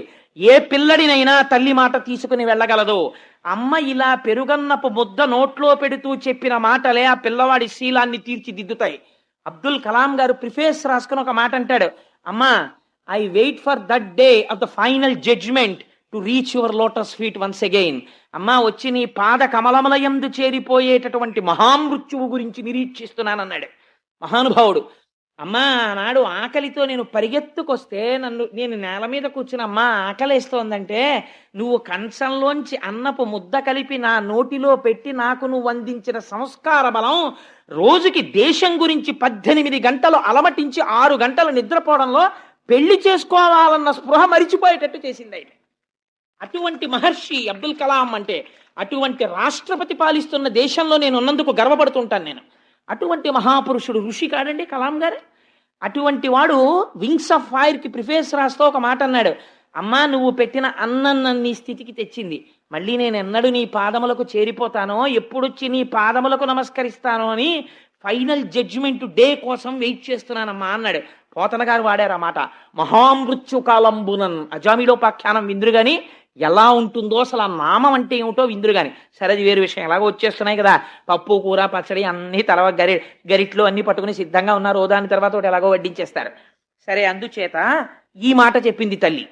ఈ మాట చెప్తే తల్లి చెప్పిన మాట పిల్లవాడి తల్లోకి ఎక్కిందంతే. ఈ మాట చెప్పగానే, సరే నేను బయలుదేరతానమ్మా, శ్రీమన్నారాయణుడి గురించి నేను తపస్సు చేస్తాను, చేసి ఆ స్వామి అనుగ్రహాన్ని పొందుతాను. పిల్లవాడి తిక్కని దేని కింద మారుస్తోందో చూడండి. ఈ కౌశలం తల్లికి ఉండాలి. తల్లి వాళ్ళ మీద నేరాలు వీళ్ళ మీద నేరాలు పిల్లలకి నేర్పితే సంస్కార బలం రమ్మంటే ఎక్కడి నుంచి వస్తుందండి? తల్లి ముందు గొప్ప గొప్ప సంఘటనలు నేర్చుకుని ఒక పెరుగన్నం పెడుతూ, ఒక మహాత్మా గాంధీ గారి జీవితంలో ఎప్పుడు మారారో ఆయన ఆటోబయోగ్రఫీలోంచి, తండ్రి ఆఖరణ నోటి వెంట మాట్లాడలేక మృత్యువులోకి వెళ్ళిపోతున్నప్పుడు కన్నుల వెంట కారిన నీటి బిందువులు గాంధీ గారిని మార్చాయి. ఎంతమంది తల్లిదండ్రులు ఇవ్వాలి అటువంటి సంఘటనలు పిల్లల్ని కూర్చోపెట్టుకుని చెప్తున్నారు. వాకాటి పాండురంగారావు గారు మహానుభావుడు దిక్సూచి అని వ్యాసాలు రాశాడు. ఆయన నేను ఇప్పటికి మర్చిపోను. అందులో ఆయన ఒక మాట అంటారు, there are only 2 burdens to this nation. The first burden is he who says thanks to his mother and wife. ఈ జాతికి 2 బరువులు. ఒకటో బరువు ఎవరంటే తన తల్లికి భార్యకి థ్యాంక్స్ చెప్పేవాడు. నీ తల్లికి నువ్వు ఎన్ని థ్యాంక్స్ చెప్తే నువ్వు నీ రుణం తీర్చుకుంటావు? నీ భార్యకి నువ్వు ఎన్ని మాటలు థ్యాంక్స్ చెప్తే రుణం తీర్చుకుంటావు? నీ తేజస్సుని స్వీకరించిందా? నీ రూపంలో నీ వంశాన్ని పెంచిందా? నువ్వు ధర్మానుష్ఠానమనందుంటే నీకు అన్నం వండి పెట్టిందా? నీ కోసం ఇంటి పేరు వదిలిందా? నీ కోసం గోత్రం వదిలిందా? ఇది చెప్పేవాడు లేడా? రామాయణం అక్కర్లేదా? భాగవతం అక్కర్లేదా? దిక్కుమాలిన సీరియల్స్ అన్నీ కావలసి వచ్చాయా? పనికిమాలిన వాళ్ళు రాసినవన్నీ పెద్ద పెద్ద విశేషాలు అయ్యాయా? అవి అవార్డులు రివార్డులా? పిల్లలకు ఆ సంస్కారం మనం ఇంజెక్షన్ చేస్తున్నామా? వాళ్ళు విషపు పురుగులు కాకపోతే సాధు గోవులు కమ్మంటే ఎలా అవుతారు? వాళ్ళకి మనం ఎక్కడిస్తున్నాం సంస్కార బలం? సంస్కార బలం అందిస్తే వాళ్ళు సంస్కారవంతులు అవుతారు. అందించకుండా సంస్కార బలం పొందమంటే వాళ్ళు ఎక్కడి నుంచి పొందుతారు? పిల్లడికి ఆనందం పొందాలి. మా తాతగారి దగ్గరికి పరిగెత్తి మా తాతగారు మంచం మీద పడుకుని రాత్రి అలా ఏవో పద్యాలు చదువుకుంటుంటే మా తాతగారి పక్కన పడుకుంటే, తాతగారండి తాతగారండి చెప్పండి తాతగారండి అంటే, మా తాతగారు రాత్రి నాకు నిద్ర పట్టే వరకు వర్ణించి చెప్తుంటే ఒక్కొక్క కథ. ఈ జాతికి సంస్కారవంతులైన మహాపురుషులందరూ పునర్జన్మలు ఎక్కడ పొందారో తెలుసా అండి? తాతల పక్కన పడుకుని మంచాల మీద, నాయనమ్మల ఒళ్ళో అమ్మ పెట్టిన పెరుగన్నపు ముద్దలతో కలిపి పెట్టినటువంటి చిన్ని చిన్ని కథలలో శివాజీ వరకు. అవే నిజమైన పాఠశాలలు మన సంస్కృతికి. అవే నిజమైనటువంటి ఆలయాలు. అవి ఇవాళ సరే, ఇంకా దాని గురించి నేను మాట్లాడను. అందుచేత ఆవిడంది వెళ్ళి శ్రీమన్నారాయణుడి గురించి తప్పించరా, నీకు ఆ సమర్థత ఉందా అంది. పిల్లవాడు కదా, ఒక్క ఉదుటున లేచాడు. అమ్మా నేను ఎందుకు చేయలేను, నేను చేస్తాను అని గబగబా వెళ్ళిపోతున్నాడు అంతే ఇంట్లోంచి. ఎవరండి? 5 ఏళ్ల పిల్లవాడు. వెళ్ళిపోతుంటే తల్లి వెంటనే మళ్ళీ పరిగెత్తుకెళ్ళి వెనక్కి తీసుకొచ్చేయలేదు, బయలుదేరందంతే. ఇప్పుడు ఎవరొచ్చారో తెలుసా అండి? లోక కళ్యాణము చేసేటటువంటి నారదుడు పరిగెత్తుకొచ్చాడు. ఇలా చెప్పిన అమ్మ ఎక్కడుంది, ఇలా పరిగెత్తిన పిల్లాడెక్కడున్నాడు రా? చాలా ఆశ్చర్యం జరిగిపోతోంది ప్రపంచంలో. ఇదేమిటో నేను చూడాలి. ఇప్పుడు పిల్లలకి ఒక విచిత్రమైనటువంటి లక్షణం ఉంటుంది. ఇంట్లో అమ్మా నాన్న ఎంతైనా చెప్తారు, స్కూల్కి పంపించేటప్పటికి మిగిలిన వాతావరణం వాళ్ళని డామినేట్ చేస్తుంది. గురువు దాన్ని పసికట్టి దిద్దగలగాలి. అందుకని నారదుడు పరిగెత్తుకొచ్చాడు. ఇప్పుడు చూడండి ఆయన ఎలా మాట్లాడతాడో, ఎంత అందంగా మాట్లాడతాడో. ఆ పొంగుతున్న పాల మీద నీళ్లు చల్లే ప్రయత్నం చేస్తాడు. ఏమిటో ఇవన్నీ అని. అప్పుడు పిల్లాడు అబ్బే లేదండి అలా కుదరదు అని. నిజమేనా అండి? అయ్యి బాబాయ్ మీరు మహానుభావుడు, అలా అయితే సరేనండి అని నేను ఇంట్లో పోతానులేండి, మా అమ్మ తెలియక పాపని చెప్పింది అన్నాడు అనుకోండి, అయిపోయింది అంతే. మళ్ళీ గురువు దీన్ని తీర్చిదిద్దాలి. నీటిలో 1000 సంవత్సరములు నానిపోయినటువంటి శిల దొరకడం ఒకెత్తు, దాన్ని శిల్పి చెక్కడం ఒకెత్తు. ఇది గురువుల యొక్క అనుగ్రహం అంటే. అందుకొచ్చాడు నారదుడు. ఇప్పుడు ఎలా చెక్కుతున్నాడో చూడండి. ఆయన అన్నాడు, ఒరే నాన్న ఎక్కడికి రా ఇలా పరిగెడుతున్నావు అన్నాడు. ఆ ధ్రువుడు 5 ఏళ్ల వాడు. ఇలా బొగ్గలు అదిరిపోతున్నాయి, కళ్ళు ఎర్ర పడిపోయి ఉన్నాయి, కోపం. అప్పటిదాకా ఏడుచున్నాడు. అన్నం తినేళ్ళరా అని కూడా అనలేదు అమ్మ, గుక్కెడు నీళ్లు తాగరా అనలేదు. వెళ్ళిపోతున్నాడు. ఆ కోపంతో ఒక్కసారి నిలబడ్డాడు. డొక్కలు అదిరిపోతున్నాయి ఆవేశంతో. నేను అడవికి వెళ్ళిపోతున్నాను, నేను నారాయణుడి గురించి తపస్సు చేస్తానన్నాడు. నారదుడు నవ్వి అన్నాడు, దేనికి రా నీకు నారాయణుడి గురించి తపస్సు అన్నాడు. అని తన పరమపావనమైనటువంటి చేతిని ఆ ధ్రువుని యొక్క శిరస్సునందుంచాడు. ఇదే మార్పు. ధ్రువు తనంత తాను సంకల్పించి ఎప్పుడు శిష్యుడి పట్ల అపారమైన వాత్సల్యంతో ఆయన మూర్ధన్య స్థానమునందు చెయ్యి పెడతాడో అప్పుడు గురువులో ఉండేటటువంటి అనుగ్రహము శిష్యుడిలోకి ప్రసరణ జరుగుతుంది. ఈ బుద్ధి నీకు నిలబడుగాక. ఇలా పరిగెత్తిన పిల్లలు లేరు. ఆటల కోసం పరిగెత్తారు, పాటల కోసం పరిగెత్తారు, నారాయణుడి కోసం పరిగెడుతున్నావు. నువ్వు ఒక కొత్త చరిత్రని ఆవిష్కరించాలిరా అని తలపేద చెయ్యి పెట్టాడు. అంతే. ఆయన అన్నాడు, నేను అడవికి ఎందుకు వెళ్తున్నానో తెలుసా? నారాయణుడి కోసం వెళ్తున్నాను. ఏం చేస్తావు నారాయణుడి కనపడితే అన్నాడు. నోటికి తెలిస్తే కదా ఏం కోరాలో. అన్నిటికన్నా చాలా పెద్ద పదవి కోరుతానన్నాడు. పిల్లలు చూడండి, ఒరే మీ నాన్నగారు కలెక్టర్ గారు రా, మీ బాబాయ్ గారు సూపరింటెండెంట్ రా, ఇంకొక ఆయన ప్రొఫెసర్ రా, నువ్వేమవుతావు? వాళ్ళకన్నా పెద్ద పోస్ట్ చేస్తానంటాడు. అంతకన్నా పెద్ద పోస్ట్ ఏమిట్రా? ఏమో నాకు తెలియదు, కానీ నేను ఇంకా పెద్ద చేస్తానంటాడు. అలా ఆ పిల్లాడి మాటల్ని యథాతథంగా తీసుకొచ్చేసిందండి భాగవతం. ఆయన అన్నాడు, నేను చాలా పెద్ద పదవికి వెళ్ళిపోతానన్నాడు. ఏం పెద్ద పదవికి వెళ్ళిపోతావురా అన్నాడు నారదుడు. ఏమో నన్ను అడక్కండి, ఆయనకి తెలుసు ఏం పెద్ద పదవి ఇవ్వాలో. ముందు నేను ఆయన్ని చూడాలి, ఆయన దగ్గర మాట్లాడాలి. మా అమ్మ చెప్పింది ఆయన ఇవ్వగలడని. మా నాన్న తొడ మీద ఎక్కద్దంది కదా మా పిన్ని.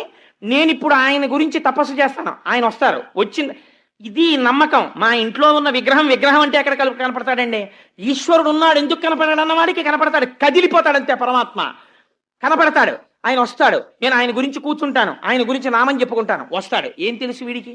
వీడికి తపస్సు అంటే తెలుసా? స్వాధ్యాయం తెలుసా? ఉపనిషత్తు తెలుసా? ఏం తెలుసు? ఆయన వస్తాడు. వచ్చిన తర్వాత నాకు మా నాన్న తొడ మీదకి ఎక్కనివ్వలేదు కదా, నేను స్వామిని అడుగుతాను, నాకు పెద్ద పదవి కావాలి స్వామి అంటాను, పెద్ద పదవి ఇస్తాడు. అప్పుడు తిరిగి వస్తాను. అప్పుడు మా పిన్ని మా నాన్న వాళ్ళందరూ చూసి ఒరే ఎంత పెద్ద పదవి పొందావురా అంటారు. మా అమ్మ చూసి నాన్న నా మాట విన్నావు, ఎంత పెద్ద పదవి పొందావు అంటుంది, అందుకు వెళ్తున్నాను అన్నాడు. అంటే నారదుడు నవ్వి అన్నాడు, అసలు నువ్వు పొందేది ఏమిటో నీకు తెలీదా? పెద్ద పదవి పొందుతావా, అందుకు వెళ్ళిపోతున్నావా? సరేలే కానీ నేను ఒకటి చెప్పనా, ఇలా నారాయణుడి కోసం వెళ్ళిన వాళ్ళు చాలా మంది ఉన్నారు. ఎవరు వెళ్ళారో తెలుసా? ఇంద్రియములను జయించే ప్రయత్నం చేసి వెళ్ళి కూర్చుని తపస్సు చేసి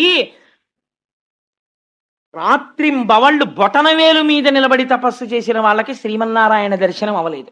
అంతంత కష్టాలు పడ్డ వాళ్ళకి. నువ్వు పిల్లవాడివిరా, నీకు తెలియదు, ఇంకా నీకు తిక్కొచ్చిందంటే దీన్ని తిక్కంటారు. పిల్లవాడివి, నీకు మానవమానాలు ఏమిట్రా? నీకు నేను ఒక పెద్ద సూత్రం చెప్తాను నాన్న, ఆ సూత్రం మనసులో పెట్టుకుంటే నీకు మనస్సునందు కలిగినటువంటి ఖేదము పోయి నీకు మనస్సు శాంతిగా ఉంటుంది. ఏమిటో చెప్పనా? సుఖము దుఃఖము ఈ రెండూ కూడా మనస్సుకి సంబంధించినవి. మనస్సు ఇష్టపడితే సుఖంలా కనపడుతుంది.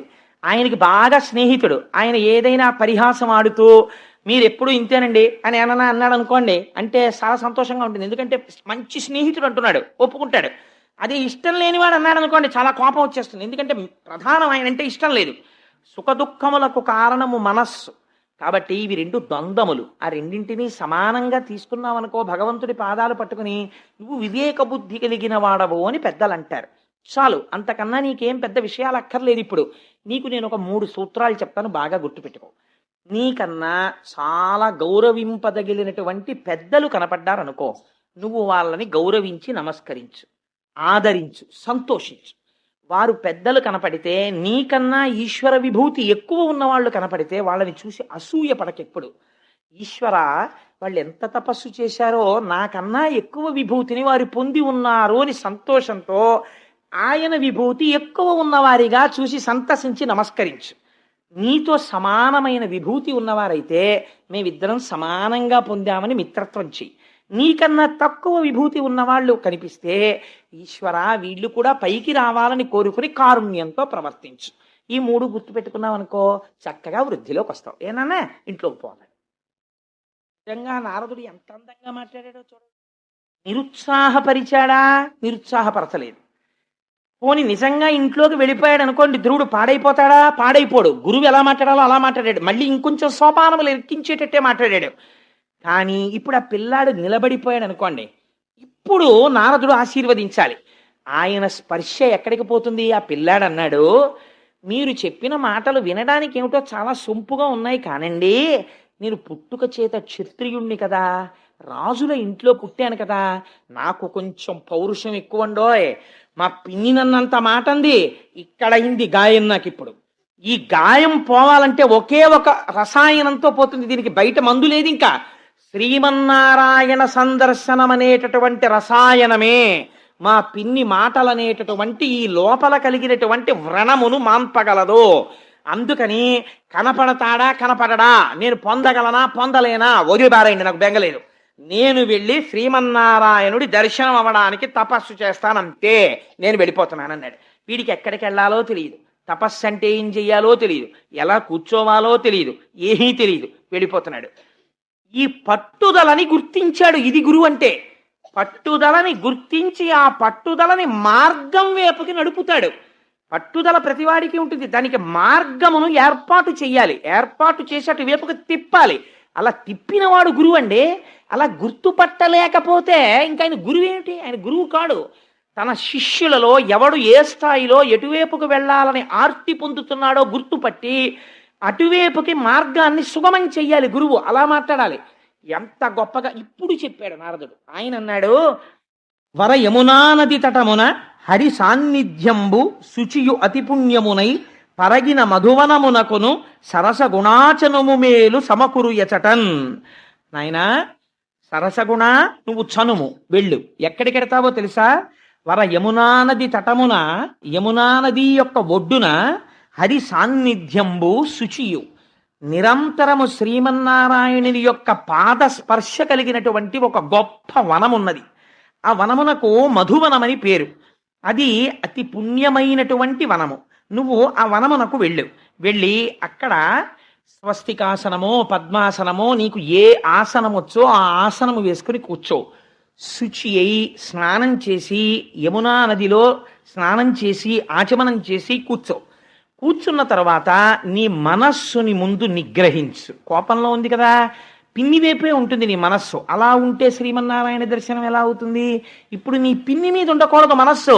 నీ కోరిక సాధించాలంటే నీ బుద్ధి యందు ఉన్నటువంటి వ్యగ్రత ఈశ్వరుడి వైపుకి వెళ్ళిపోవాలి. నాకెందుకు కనపడడో బాగా పట్టుపట్టే అంతే మనసులో. చెట్టు పట్ట, చెట్టు పువ్వు, లేదా 4 ఆకులు, ప్రధానముగా తులసి, ఏది కనపడితే అది తెచ్చుకో. స్వామివారి యొక్క మూర్తిని ముందు నీటిలో కానీ పవిత్ర ప్రదేశంలో కానీ పెట్టి వీటితో పూజ చెయ్యడం ప్రారంభం చెయ్యి. ఏది దొరికితే అది నివేదన చెయ్యి. అతి మితంగా ఆహారాన్ని తీసుకో. ఎవ్వరితో మాట్లాడకో. ఈశ్వరుడు యందే మనస్సు పెట్టు. రాత్రనక పగలనక నువ్వు మరిచిపోవాలి. కన్నులు మూసుకుని ధ్యానం చేస్తుంటే నీ ఇంద్రియాలు వెనక్కి తిరిగిపోవాలి. నీకేది చూడకూడదు. ఇప్పుడు నువ్వు మాట్లాడుతున్నప్పుడు నీ పిన్ని మాట మీదే నీకు ఎలా బుద్ధి నిలబడిపోయిందో అలా నీ బుద్ధి శ్రీమన్నారాయణుడి మీదే నిలబడిపోవాలి. అలా నిలబడిపోవాలంటే నీకు ఆయన ఎలా ఉంటాడో తెలియాలి కదా. నీకు అసలు ఆయన ఎలా ఉంటారో తెలియకుండా నువ్వు ఎవరిని మనసులో చూస్తావు? ఆయన ఎలా ఉంటాడో నేను చెప్తాను. ఎందుకంటే నేను చూసి వస్తుంటాను తరచూ వెళ్ళి. అందుకని ఎలా ఉంటాడో చెప్తాను. నువ్వు విని బాగా మనసులో గుర్తుపెట్టుకుని వెళ్ళు. ఇప్పుడు మార్గం చెప్పేవాడు వాడు దొరికాడు పిల్లాడికి. వాడు చిన్న పిల్లవాడు, మంచి సుక్షేత్రమునందు పడుతోంది విత్తనం. అందుకని వాడు చెప్పండి అని ఇలా కళ్ళు తుడిచేసుకుని చెప్పండి, నేను అలాంటి స్వామిని ఇంకా ఆరాధన చేస్తాను, చెప్పండి ఎలా ఉంటాడన్నాడు. నిజంగా నారదుడి మాటలంటే ఎలా ఉంటాయో, గురువు అంటే ఎలా ఉంటాడో, ఎటువంటి భూమికనుందున్న వారిని ఉద్ధరిస్తాడో చూడండి. ఆయన అంటాడు, హార కిరీట కేయూర కంకణ ఘనభూషణుడాశ్రిత పోషణుండు, లాలిత కాంచీ కలాప శోభిత కటిమండలుండంచిత కుండలుండు, మహనీయ కౌస్తుభమణి గృణిచారు గ్రైవేయ కుండానందదాయకుండు, సలలిత ఘన శంఖ చక్ర గదాపద్మ హస్తుండు భువన ప్రశస్తుడజుడు, తమ్ర సౌరభ వనమాలికాధరుండు, హత విమోహుండు నవ్య పీతాంబరుండు, లలిత కాంచననూపుర అలంకృతుండు, నిరతిశయ సద్గుణుండు దర్శనీయతముడు. ఎలా ఉంటాడో తెలుసా శ్రీ మహావిష్ణువు? ఆయన అలా నిలబడితే బాగా ముసలివాళ్లాగా చూడకూడదు, బాగా చిన్నవాళ్లాగా చూడకూడదు. మంచి యవ్వనంలో ఉన్నటువంటి వాడు నిలబడినట్టు చూడాలి. చిన్న చిరునవ్వు నవ్వుతున్నట్లు ఉండాలి. కొద్దిగా కనపడనటువంటి దంతపంక్తి కనపడుతుండాలి. మెడలో వనమాల వేసుకుని ఉండాలి. రొద చేస్తున్నటువంటి గండు తుమ్మెదలు ఆ వనమాల అంతా మూగి ఉండాలి. మంచి కిరీటం పెట్టుకుని ఉంటాడు. చెవులకి ఇలా మణికుండలములు పెట్టుకుని ఉంటాడు. వాటి యొక్క కాంతులు బుగ్గల మీద పడుతుంటాయి. చక్కటి కంఠం. ఇలా కుడి చేతిలో చక్రం పట్టుకుంటాడు, ఎడం చేతిలో తెల్లటి శంఖం ఉంటుంది. 2 రాజహంసలు పట్టుకున్నాడా అన్నట్టు ఉంటాడు. ఒక చేతిలో గద పట్టుకుంటాడు. మన గురువాయూరప్ప ఉంటారే అలాగా ఒక చేతిలో గద పట్టుకుంటాడు. ఇవాళ నేను ఆ గుళ్ళోకి వెళ్ళేటప్పటికి గద బాగా కనపడింది. ఓహో ధ్రువంతే రాజా అని ఆయన మంత్రం చెప్తున్నారు. ఓహో ధ్రువ శబ్దం గద. ఓహో స్వామి నన్ను అనుగ్రహిస్తున్నారు అనుకున్నాను. ఆ గద పట్టుకుని ఉంటాడు. ఒక చేతిలో పద్మం పట్టుకుని ఉంటాడు. బలిష్టమైనటువంటి తొడలు, చటి పట్టుపీతాంబరం కట్టుకుని ఉంటాడు. తులసి చేత అర్చింపబడినటువంటి పాదములు కలిగి ఉంటాడు. వెలిగిపోతూ ఉంటాడు. ఎంత అందంగా ఉంటాడో! సన్నటి నడుముతో ఉంటాడు. విశాలమైన వక్షస్థలంతో ఉంటాడు. కంభుకంఠుడై ఉంటాడు. మెడ నిండా పుష్పమాలలు వేసుకుని ఉంటాడు. అసలు ఆయన్ని చూడగానే అనిపిస్తుంది. ఎంత చూసినా తనివి తీరకుండా మనసులో ఆనందం పొంగిపోయేటట్టు చూడు. అంతేకాని అబ్బాయి ఎంతసేపు చూస్తానులేండి ఇంకా అలా చూసి విసుగెత్తుతోందని చూడకు. చూడడంలో రమించిపోతూ చూడడం మొదలెట్టు. అలా చూడగా నీ మనస్సు లగ్నం అయిపోతుంది. అలా చూసి ఆహారం సంగతి కూడా మరిచిపోయి నీకు గుర్తుండకూడదు. కానీ ఎప్పుడైనా శరీరాన్ని నిలబెట్టడానికి ఆహారం తీసుకో. ఏనన్నా అలా లోపల నారాయణుణ్ణి చూడు, నీకు నారాయణుడు కనపడతాడన్నాడు. నేను తప్పకుండా అలా చేస్తానండి అన్నాడు. అంతే. ఇది గురువు అంటే. వెళ్ళిపోయాడు అంతే. గబ గబ గబ గబ గబ నడిచి వెళ్ళిపోయాడు అరణ్యానికి. యమునా తటం కనపడింది. స్నానం చేశాడు, ఆచమనం చేశాడు. వెంటనే చెప్పాడు కదా నారదుడు, నీకు కోపం ఉండకూడదు, ఇంకా పిన్ని అవి గుర్తు రాకూడదన్నాడు. ఓ పద్మాసనం వేసుకున్నాడు. శరీరాన్ని నిలబెట్టుకోవడానికి మాత్రమే ఆహారం తినమన్నాడు. అన్ని తులసి దళాలు తెచ్చేవాడు, అన్ని పువ్వులు తెచ్చేవాడు. ఇక్కడే ఉన్నాడు నారాయణుడు, నిన్ను రక్షిస్తాడు, నువ్వు బెంగ పెట్టుకోకు, నీకు నేను ద్వాదశాక్షరి మంత్రోపదేశం చేస్తున్నాను, 7 రోజులు నువ్వు నిష్ఠతో చేసేటప్పటికి దేవతలు నీకు కనపడతారు రా అన్నాడు. అందుకని ఇప్పుడు స్వామి ఇక్కడ ఉన్నారు, నాకేం బెంగనుకున్నాడు, నాకేం భయం. స్వయంగా నారదుడు చెప్పాడు ఈ మాట, నాకు ఇంకా భయం లేదు, నా స్వామి చూసుకుంటాడు అనుకున్నాడు. ఎంత తొందరగా నా స్వామి వచ్చేస్తాడా, నేను ఎంత బాగా చేసేస్తానా, ఎంత తొందరగా లొంగిపోతాడా, ఇదే తాపత్రయం అంతే. పిల్లల యొక్క చిత్తం అలా ఉంటుందండి వాళ్ళని, కానీ మీరు సరిగ్గా పెట్టగలిగితే అంతే. తులసి తెచ్చాడు, 4 పట్టలు తెచ్చాడు, ఇన్ని ఆకులు తెచ్చాడు, ఇన్ని పువ్వులు తెచ్చాడు, ఆరాధన చేసేసేవాడు. మొట్టమొదటిలో మొదటి నెలలో 3 రోజులకొకసారి వెలగపండు రేగుపళ్ళు తినేవాడు. ఆ తర్వాత 6 రాత్రులకొక్కసారి, 2వ నెలలో 6 రాత్రులు పూర్తయిన తర్వాత కొద్దిగా గడ్డి ఇన్ని ఆకులు తినేవాడు. 3వ నెలలో 9 రాత్రులకొక్కసారి కొద్దిగా నీళ్లు తాగేవాడు. 4వ నెలలోకి వచ్చేసరికి 12 రాత్రులకు ఒకసారి వాయుభక్షణం చేసేవాడు. అదేమిటంటే వాయుభక్షణం ఎలా చేస్తారు అని మీకు అనుమానం రావచ్చు. వాయుభక్షణం అంటే ఆ పిల్లవాడి యొక్క బుద్ధి వ్యగ్రత చేత, వాడి యొక్క నిష్ఠ చేత వాడికి తెలియకుండా ప్రాణాయామము, పూరకము, రేచకము, కుంభకము వచ్చేసాయి. వాడొక్కసారి ఊపిరి తీస్తే 12 రోజులు ఆ ఊపిరిని నిలబెట్టేసేవాడు. నిలబెట్టేసి శ్రీమన్నారాయణ దర్శనం చేస్తూ ఉండిపోయేవాడు. అలా కుంభకం చేసి 12 రాత్రులకు ఒక్కసారి విడిచిపెట్టేవాడు. విడిచిపెట్టి కాసేపు అని ఊపిరి తీసేవాడు. మరాళి మందగమనామహాల వన్యసేవది, ఆ ఊపిరిని తీసి శరీరాన్ని పోషించేవాడు. మళ్ళీ అంతే కుంభకం చేసేవాడు. కుంభకం చేసేసి మళ్ళీ భగవంతుడి గురించి ఆలోచన చేస్తూ 5వ నెల వచ్చేసరికి బొటనవేలు మీద నిలబడేవాడు. ఏదో కొంతకాలం అయిపోయిన తర్వాత బొటనవేలు నెప్పెట్టినట్టు అనిపిస్తే కుడికాలు తీసి యువతల పెట్టి ఎడమకాలి బొటనవేలు మీద నిలబడేవాడు. ఆ స్థితికి వెళ్ళేటప్పటికి 5వ నెల వచ్చేసరికి ఏ స్థితి వచ్చేసిందో తెలుసా అండి? ఈ పిల్లవాడి నిష్టకి కుడికాలి బొటనవేలు తీసి ఇలా పెట్టేటప్పటికి భూమండలం అంతా ఇటు ఒరిగిపోయింది. పిల్లవాడు ఎడమ బొటనవేలు ఇటు పెట్టేటప్పటికి భూమండలం ఇటు వంగిపోయింది. పిల్లలు ఆడుకుంటుంటారే ఏదో ఇలా ఎక్కి ఇలాగా, అలా భూమండలం అటు ఇటు ఒరగడం ప్రారంభమైంది వాడి శక్తి చేత, వాడి తపశ్శక్తికి. వాడిలోంచి తపోధూమములు పైకి లేస్తున్నాయి. వాడికి తెలియదు అది గమ్మత్తు. వాడికి ఒకటే కోరిక. ఏమిటా కోరిక? నారాయణుణ్ణి చూడాలి. ఇలా అపారమైన తపస్సు చేసేస్తున్నాడు. చేసేస్తుంటే అప్పుడు దేవతలందరూ ఏమిట్రా భూమండలమే కంపించిపోతోందని బెంగ పెట్టుకుని గబగబా వైకుంఠానికి వెళ్ళారు. అక్కడ సాకారుడై ఉంటాడు, అంతటా ఉంటాడు పరమాత్మ శ్రీ మహావిష్ణువు. కానీ భక్తులను అనుగ్రహించడానికి ఒక ఆకారమును తాను పొందుతాడు. అలా పొందిన ఆకారము విష్ణువు యొక్క ఆకారము, అది సగుణం అంటారు. అటువంటి సగుణమైన మూర్తి దగ్గరికి వెళ్ళి ప్రార్థన చేశారు. ఒక విచిత్రమైనటువంటి విషయం, దేవతలకి సంకటం ఎందుకు వచ్చిందో తెలుసా అండి? ఇప్పుడు అదేమో యవ్వనంలో ఉన్నవాడు తపస్సు చేస్తున్నాడు అనుకోండి, వాళ్ళు ఓ అప్సరసని పిలిచి భంగం చేసి పారాయని పంపించేస్తారు. పిల్లాడు 5 ఏళ్ల పిల్లాడు, వీడి దగ్గరికి ఎవరిని పంపిస్తారు? వీడిని ఇప్పుడు అసలు ఎలా నిగ్రహించాలో వాళ్ళకి అర్థం కాలేదు. పైగా వీడికి లోపల ఇంకా ఎంత పూనిక పట్టేసిందంటే నేను నారాయణుణ్ణి చూడాలి ఈ కళ్ళతో, అంతే. వాడు ఇంకా ఎంత తపస్సు చేసేస్తున్నానో వాడికి తెలియదు, అలా చేసేస్తున్నాడు అంతే. ఇంకా ఇంత గొప్ప తపస్సు సృష్టిలో లేదు. ఇటువంటి తపస్సు చేస్తూ ఆయన దగ్గరికి వెళ్ళారు. స్వామి ఇదేం విచిత్రం అండి, 5 ఏళ్ల పిల్లాడేమిటి, 5 నెలలు తపస్సు ఇంతే, only 5 months short term programme. కానీ ఆ తపస్సు ఇప్పటివరకు ఎవరూ చేయలేదు.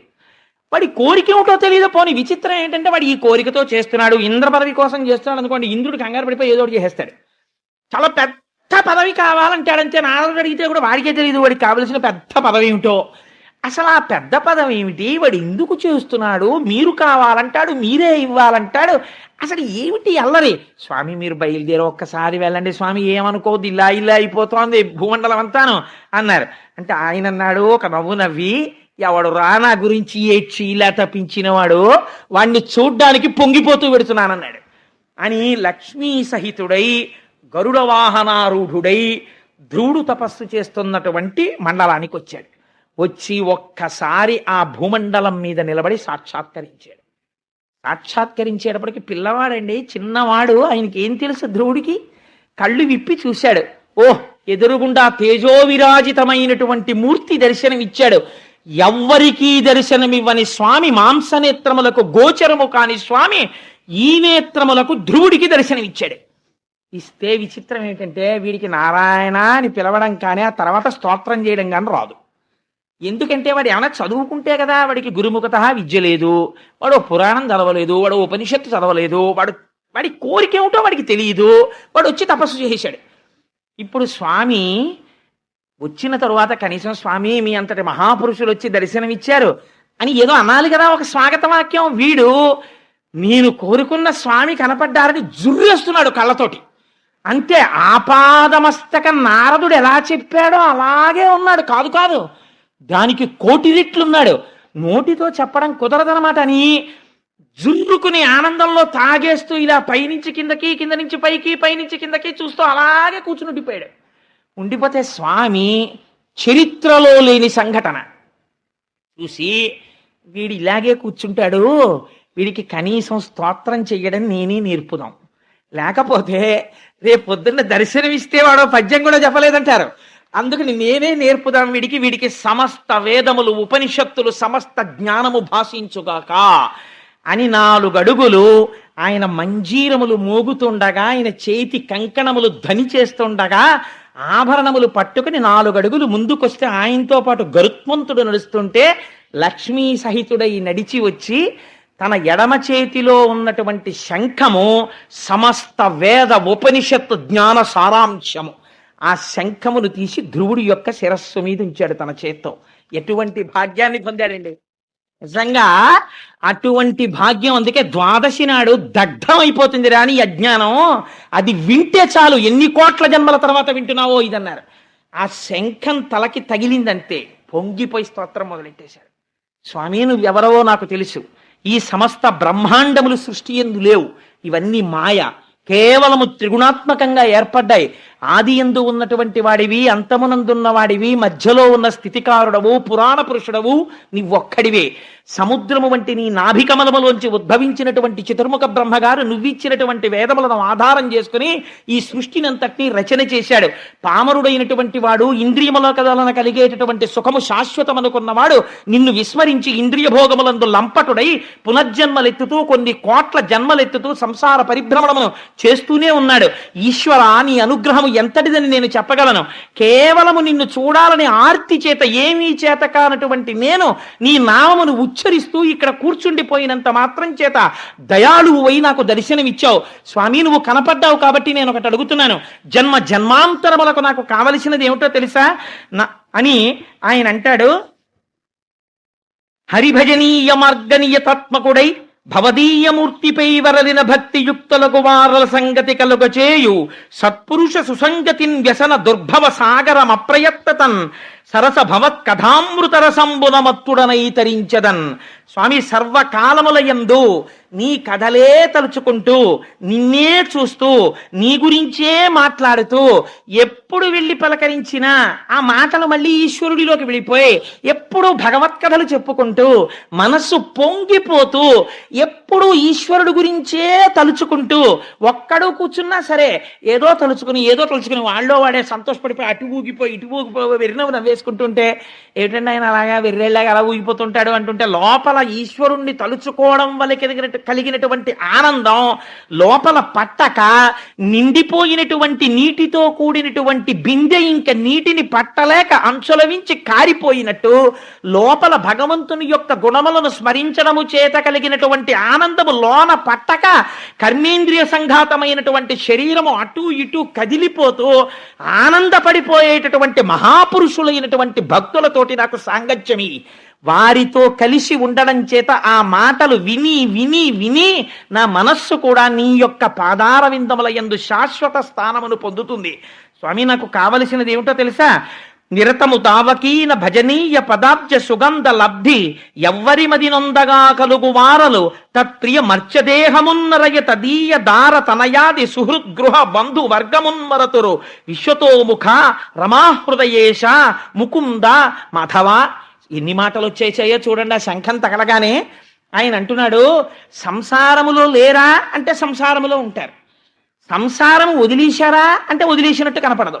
సంసారములో ఉంటారు, భార్య గుర్తుండదు, పిల్లలు గుర్తుండరు, ఎప్పుడు మనస్సంతా దేని మీద రమిస్తుంటుంది? ఈశ్వరుడి మీద రమిస్తుంటుంది. అలా ఎప్పుడు రమించిపోతూ రమించిపోతూ ఆఖరికి దేహం పడిపోతున్నప్పుడు కూడా ఈ శరీరం పడిపోతోందనేటటువంటి మృత్యుభయాన్ని పొందకుండా ఆఖరి శ్వాసలో కూడా నిన్నే తలుచుకుంటూ పొంగిపోయే లక్షణం ఉన్నటువంటి మహాభాగవతులు నిన్నే పొందుతున్నారు స్వామి, నీలో ఐక్యమైపోతున్నారు. అటువంటి వారితోటి నాకు సాంగత్యం ఇప్పించు తండ్రి అని అడిగాడు. అడిగితే స్వామి చూసన్నారు, ఊరే నువ్వు చాలా గొప్ప స్తోత్రం చేశావురా, మహావైరాగ్యం ఉన్న వాళ్ళు ఇటువంటి స్తోత్రం చేయరు. నీ స్తోత్రం నన్ను చాలా ఆనందపరిచింది, కానీ నీకేం కావాలి అని నేను అడగాలి. ఇప్పుడు అడిగితే నువ్వేం చెయ్యాలి? అయ్యా స్వామి నాకు ఇది కావాలండి అని అడగాలి. దీన్ని స్వామి దర్శనం ఇవ్వడం, భక్తుడు వరం అడగడం, స్వామి వరాన్ని ఇవ్వడం అంటారు. నీకు నారదుడు చెప్పాడు కదా, నేను ఏదైనా ఇవ్వగలను అని మీ అమ్మ చెప్పింది కదా, అందుకే కదా నువ్వు తపస్సు చేశావు. నువ్వు బయలుదేరేటప్పుడు ఏమని బయలుదేరావు? నాకు పెద్ద పదవి కావాలని బయలుదేరావు. నీకు పెద్ద పదవి అంటే నీకు ఏమిటి చెప్పాలో నీకు చేత కాదు. కానీ ఇది నువ్వు పెద్ద పదవి అన్నది ఏమిటో నాకు ఒక్కడికే తెలుసు. కానీ అది ఎవరికి ఇవ్వరు ఆ పదవి. కానీ ఊరే ఇంత చిన్నవాడివా పదవి ఏమిటో తెలియకుండా ఇంత తపస్సు చేసేసావు, అందుకే నీకు ఇచ్చేస్తున్నాను ఆ పదవి. ఏమిటో తెలుసా ఆ పదవి? ధర్మము, అగ్ని, కశ్యపుడు, సప్తర్షులు, కాలము, నక్షత్ర మండలము, ఋతువులు, సూర్యచంద్రాది గ్రహములు, ఈ బ్రహ్మాండములు ఏది కదలకపోతే దాన్ని ఆధారంగా చేసుకుని రంగులు రాట్నం తిరిగినట్టు తిరుగుతాయో అటువంటి ధ్రువమండలం కింద నిన్ను మార్చేస్తున్నాను. నువ్వు ధ్రువమండలమై వినువీధిన వెలుగుతుంటే నిన్ను ఆధారం చేసుకుని సమస్త జ్యోతిశ్చక్రము తిరుగుతుంటుంది. అటువంటి పదవిని నీకు అనుగ్రహిస్తున్నానన్నాడు. అంటే అసలు ధ్రువుడికి అలాంటి పదవి ఉంటుందని తెలియదు, పొంగిపోయాడు. ఇది స్వామి అనుగ్రహం అంటే. అందుకే శంకరాచార్యులు వారు అంటారు, ఈశ్వరుణ్ణి నువ్వు అడక్కు అంటారు. నీకేం వచ్చు అని అడుగుతావు? నువ్వు అడక్కు, నీకు నోటితో తెలియదు. స్వామి నువ్వు రక్షించు అను. ఆయనకి తెలిసి నీకేమిచ్చి కాపాడుకోవాలో ఆయన ఇస్తాడు. ఏమంటే ఆయన్ని ఎంతో మంది ఎన్నో అడిగారు, ఇలా అడిగిన వాళ్ళు ఉన్నారా అని. నీకు అంత పదవి ఇచ్చానురా, కానీ ఇప్పుడే కాదు, నువ్వు ఇంటికెళ్ళు. నీకు భవిష్యత్తు కూడా చెప్పేస్తున్నాను. నీ తమ్ముడు మరణిస్తాడు, నీ పిన్ని మరణిస్తుంది, నీకు రాజ్యాభిషేకం జరుగుతుంది. జరిగిన తరువాత తదనంతర కాలమునందు నువ్వు వైరాగ్యం పూర్ణంగా సిద్ధించి తపస్సు చేస్తావు. అప్పుడు నిన్ను అటువంటి ధ్రువమండలానికి తీసుకెళ్ళి తర్వాత నాలో ఐక్యం చేసేసుకుంటాను. ఇదే నీకు చిట్ట చివరి జన్మ అని చెప్తే ధ్రువుడు అని చెప్పి స్వామి అంతర్ధానం అయిపోయాడు. అంతర్ధానం అయిపోతే ధ్రువుడు చాలా దిగులుగా ముఖం పెట్టి, అయ్యో ఇంత తపస్సు చేస్తే నాకు ఇదా ఫలితమని ఏడుపు మొహంతో బయలుదేరట. అది విచిత్రం. మీరు విచిత్రం చూసారా? ఆయనంత పదవిస్తే ఈ పిల్లాడికి ఏమిటో ఇంత తపస్సు చేస్తే శ్రీమన్నారాయణుడు కనపడితే పెద్ద పదవిస్తాడనుకుంటే ఇదా నాకు ఇచ్చింది అని ఏడుస్తూ వెడుతున్నట్టంటే చిన్న బుచ్చుకున్న మొహంతో. అంత ధ్రువుండును పంకేరుహాక్ష పాద కమల సేవోసాదిత మనోరథములు తనదియో తనదు చిత్తంబులోన తుష్టి పొందక చనియ విశిష్ట చరిత్ర. విదురుడితో చెప్తున్నాడు మైత్రేయుడు. మనసులో తృప్తి లేకుండా తలంచుకుని ఏదో ఓడిపోయిన వాళ్ళ అలా నడుస్తున్నాడు అన్నారు.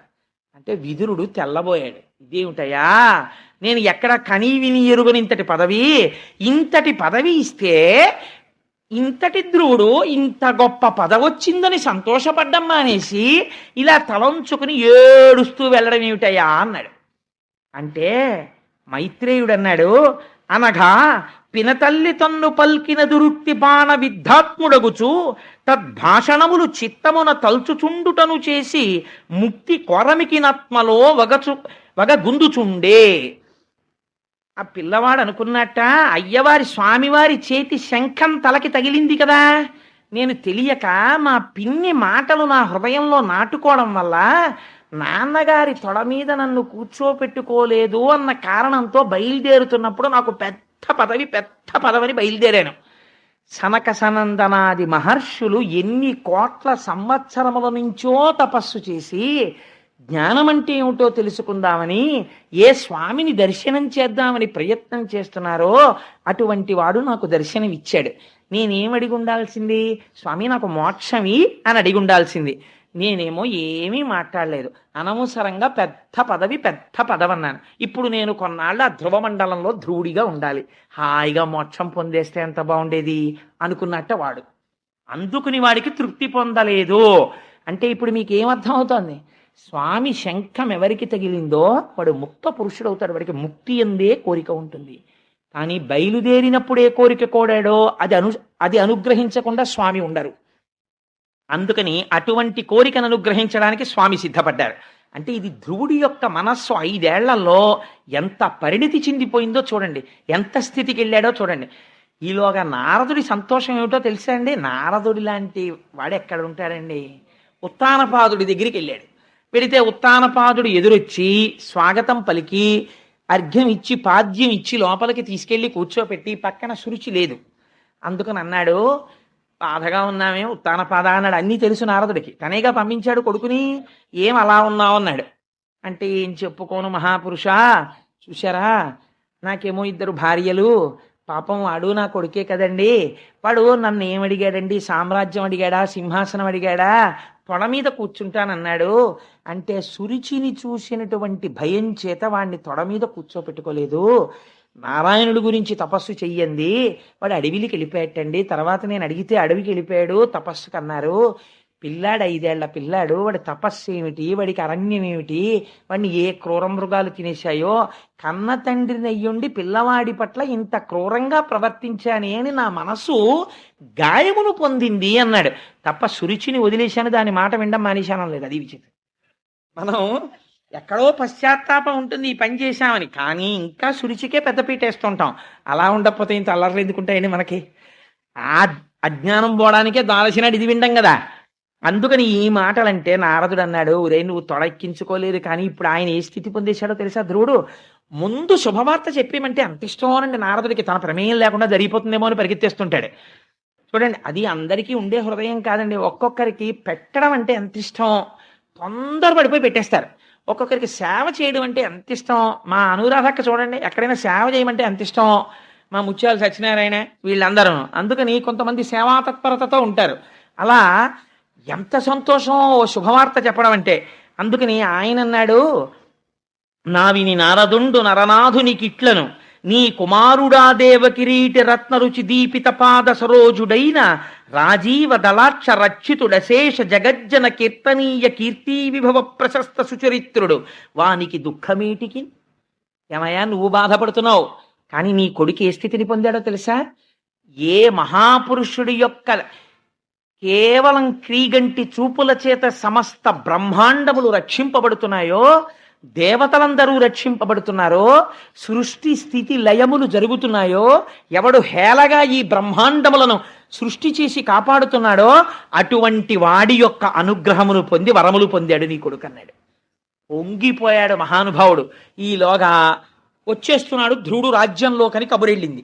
కబురెడితే తండ్రి పొంగిపోయాడు, పెద్ద ఉత్సవం చేశాడు. సునీతిని తీసుకొచ్చాడు, ఏనుగులు పట్టుకున్నాడు, పెరుగు పట్టుకున్నాడు. ఆ ఎదురుగుండా కన్యకామణులు ఇచ్చారు. మనం రామచంద్రమూర్తి పట్టాభిషేకానికి వచ్చామే, అలా మళ్ళీ రుక్మిణీ కళ్యాణానికి వద్దాం. ఆ రోజున కన్యపిల్లలందరితో రుక్మిణీ కళ్యాణం చేయిద్దామని సంకల్పం చేశారు మన గోపాలకృష్ణ గారు. ఎటువంటి వాళ్ళకి కూడా మంచి భర్త వస్తాడు. ఒకవేళ నుదుటున రాసి ఉన్నా కూడా, దుర్మార్గుడు అల్పాయుష్కుడైన భర్త రావాలని ఉన్నా కూడా రుక్మిణీ కళ్యాణం చేస్తే వాళ్ళ నుదుటి వ్రాత మారి సత్పురుషుడైన వాడు భర్తగా వస్తాడు. కృష్ణ పరమాత్మ లాంటి భర్త వస్తాడు. అందుకని భాగవతం జరుగుతోంది కాబట్టి కోటేశ్వరారు రుక్మిణీ కళ్యాణం రోజున ఆడపిల్లలు కన్నె పిల్లలందరినీ కూర్చోబెట్టి రుక్మిణీ కళ్యాణం చేద్దాం, ఎన్ని వేల మంది అయినా సరే చేద్దామండి అన్నారు. అందుకని ఆ రోజున రుక్మిణీ కళ్యాణం చేద్దాం మనందరం చక్కగాను. అందుచేత చూడండి, ఆ ధ్రువుడు వచ్చేస్తుంటే తండ్రి పొంగిపోయాడు. తండ్రి పొంగిపోయి ఎదురెళ్ళాడు. చక్కగా అక్షతలు తల్లుతున్నారు. ఆ కన్యకామణులు వెళ్ళారు, వేదం చదువుతున్నటువంటి బ్రాహ్మణులు వెళ్ళారు, ఏనుగులు వెళ్ళాయి, గుర్రాలు వెళ్ళాయి. ఆ పిల్లవాడికి ఎదురెళ్ళాడు. ఎదురెళ్ళి కొడుకు వెళ్ళిపోయాడు బతకడేమో అన్న కొడుకు బతికి బట్ట కట్టాడు. తండ్రి ప్రేమ అంటే ఎలా ఉంటుందో, ఏ స్థాయిలో మాట్లాడాలో అలా మాట్లాడతారండి వ్యాసుల వారు. తన కొడుకు వరాలు పొందొచ్చాడని కాదు ఇప్పుడు ఉత్తానపాదుడి సంతోషం, తన కొడుకు బతికొచ్చాడంతే. తండ్రి ప్రేమ అంటే అలా ఉంటుంది. చూడండి, బిగియ కౌగిట చేర్చి మొగముని విరి. నిజంగానే చాలా కాలం తర్వాత ఏ 3 నెలలకో 4 నెలలకో కొడుకు కనపడ్డాడు అనుకోండి, తండ్రి బయటికి వచ్చి ఇలా షేక్ హ్యాండ్ ఇచ్చి ఎరా బాగున్నావా అని అడగలేడు. ఒక వెర్రి కోరిక మనసులో వస్తుంది. ఏంటంటే ఓసారి గట్టిగా కొడుకుని కౌగిలించుకోవాలనిపిస్తుంది. గట్టిగా కౌగిలించుకున్న తర్వాత వాడి గడ్డం పట్టుకుని, ఓసారి వాడి బుగ్గలు పట్టుకుని ఊపి, వాడి తల వంచి, వాడి మూర్ధన్య స్థానమునందు ముద్దు పెట్టుకున్న తర్వాత వాడికి సంస్కారం ఉంటే వంగి నాన్నగారి కాళ్ళకి నమస్కారం చేస్తే ఆయుష్మాన్ భవ అన్న తర్వాత తండ్రికి కడుపులో ఉబలాటం తీరుతుంది. అమ్మయ్య, నా కొడుకుని నేను పూర్తిగా దర్శనం చేశానని. అది అసలు తండ్రి కొడుకులు కలుసుకోవలసిన విధానం. సరే, అందుచేత ఆయన అంటాడు, ఆ బిగియ కౌగిట చేర్చి మొగముని విరి. పాపం ఆ ఉత్తానపాదుడు కొడుకుని చూడగానే గట్టిగా కౌగిలించేసుకుని వాడి బుగ్గల్ని విరేసి శిరము మూర్ఖుని చిబుకంబు చేతపునికి వాడి తల వంచి వాడి మూర్ధన్య స్థానంలో ముద్దు పెట్టుకుని వాడి గడ్డాలు ఇలా ఇలా నిమిరి అవ్యయానంద బాష్పధారాభిషిక్తు. వెర్రి ఆనందం, కొడుకు వచ్చేసాడని నోట మాట రాక కొడుక్కి క్షమార్పణ చెప్పకూడదు. నాన్న నిన్న ఆ రోజున తొడెక్కించుకోలేదు, ఏమనుకోలే, సారీ అని నాన్న అనకూడదు. లేకపోతే నువ్వు ఇంత గొప్పవాడి అయిపోయావు అనకూడదు, పొగడకూడదు. ఎంత ధర్మం పాటించాడో చూడండి. తెలియక కాదు, సురుచికి లొంగడం వల్ల ఇది ఇన్నాళ్ళు పైకి రాలేదు. ఇప్పుడు ఆనందంతో కన్నుల వెంట నీరు కారిపోతుంటే నేనన్న ఒక్క మాటకి అంత స్థితిని పొందావా నాన్న, నువ్వురా కొడుకు అంటే నన్ను ఉద్ధరించావు అని కౌగిలించుకుంటే కన్నుల వెంట కారిపోతున్నటువంటి బాష్పధారల చేత కొడుకు తల తడిసిపోయిందిట. అలా చేసి ఆశీర్వదింప ఆ చిరయశుండు. అలా కౌగిలించుకుంటే ఆ కౌగిటిలోంచి జారిపోయి తండ్రి పాదముల మీద పడి శిరస్సు తాటించి నమస్కరించేట ధ్రువుడు. చిరాయుర్దాయం కలుగుతుందిరా, ఆయుష్మాన్ భవ అని ఆశీర్వచనం చేసి ఎత్తి కౌగిలించుకుని, ఇదండి మర్యాదండి.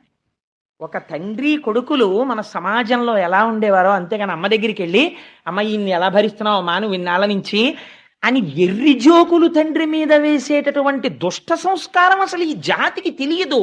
ఏ దౌర్భాగ్యుడైన రచయిత రాశాడో, ఎవడు నాశనం చేశాడో ఈ దేశాన్ని నాకు అర్థం కాదు. కానీ అసలు ఆ సంస్కారమే ఈ దేశానికి లేదు. ఇది మన సంప్రదాయం, ఇది మన గౌరవం. తండ్రి కొడుకులు మాట్లాడుకుంటే అలా మాట్లాడుకుంటారు, తల్లి కూతురు మాట్లాడుకుంటే అలా మాట్లాడుకుంటారు. అంత వైభవోపేతంగా ఉంటుంది. ఒక అత్త కోడలు మాట్లాడుకుంటే అలా మాట్లాడుకుంటారు. అది స్థితి అంటే. సరే, అందుచేత మళ్ళీ నేను అటుపోతుంటాను ఇటో ఉండుండి అని సంతోషపడిపోయి ఆ కొడుకుని చూసి నోట మాట రాక అనగా, నీ వలన ఎంత వైభవాన్ని పొందాన్రా అని సంతోషపడి లోపలికి తీసుకెళ్ళాడు. తీసుకెళ్ళిన తర్వాత ఇక్కడ వ్యాసుల వారు సంక్షిప్తం చేశారు.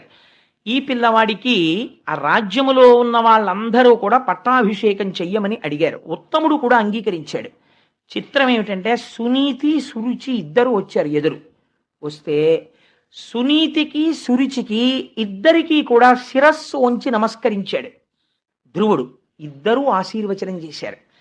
ఏనుగు మీద పక్కన తమ్ముడు కూడా కూర్చోవాలని పట్టుపట్టి ఉత్తముణ్ణి కూర్చోబెట్టుకుని అంతఃపురంలోకి వెళ్ళాడు. ఉత్తముడు సంతోషించాడు. ఈయనకి పట్టాభిషేకం చేయమని ప్రజలందరూ అడిగారు. ధ్రువుడికి పట్టాభిషేకం చేశాడు. చేసిన తరువాత ఒక గమ్మత్తు జరిగింది. మీరు ఇది బాగా జ్ఞాపకం పెట్టుకోవాలి జీవితంలో. చిన్నపిల్లలు కదా, వాళ్ళకేం తెలియదు కదా అనో, భాగవతులు కదా, మారు మాట్లాడరు కదా, తెగబడి దెబ్బలాడరు కదా అనో, భాగవతుల మనస్సుని మీరు బాగా కష్టపెట్టారనుకోండి, వాడు లోపల పొందినటువంటి పరితాపము వలన కన్నుల వెంట నీరు కారిందనుకోండి, అది కట్టి కుడిపేయవలసిందే. దాని ఫలితం అది ఇచ్చేస్తుంది. సురుచి యొక్క కుమారుడైనటువంటి ఉత్తముడు ఉత్తర దిక్కునున్న హిమాలయ పర్వతాల మీదకి వెళ్ళాడు.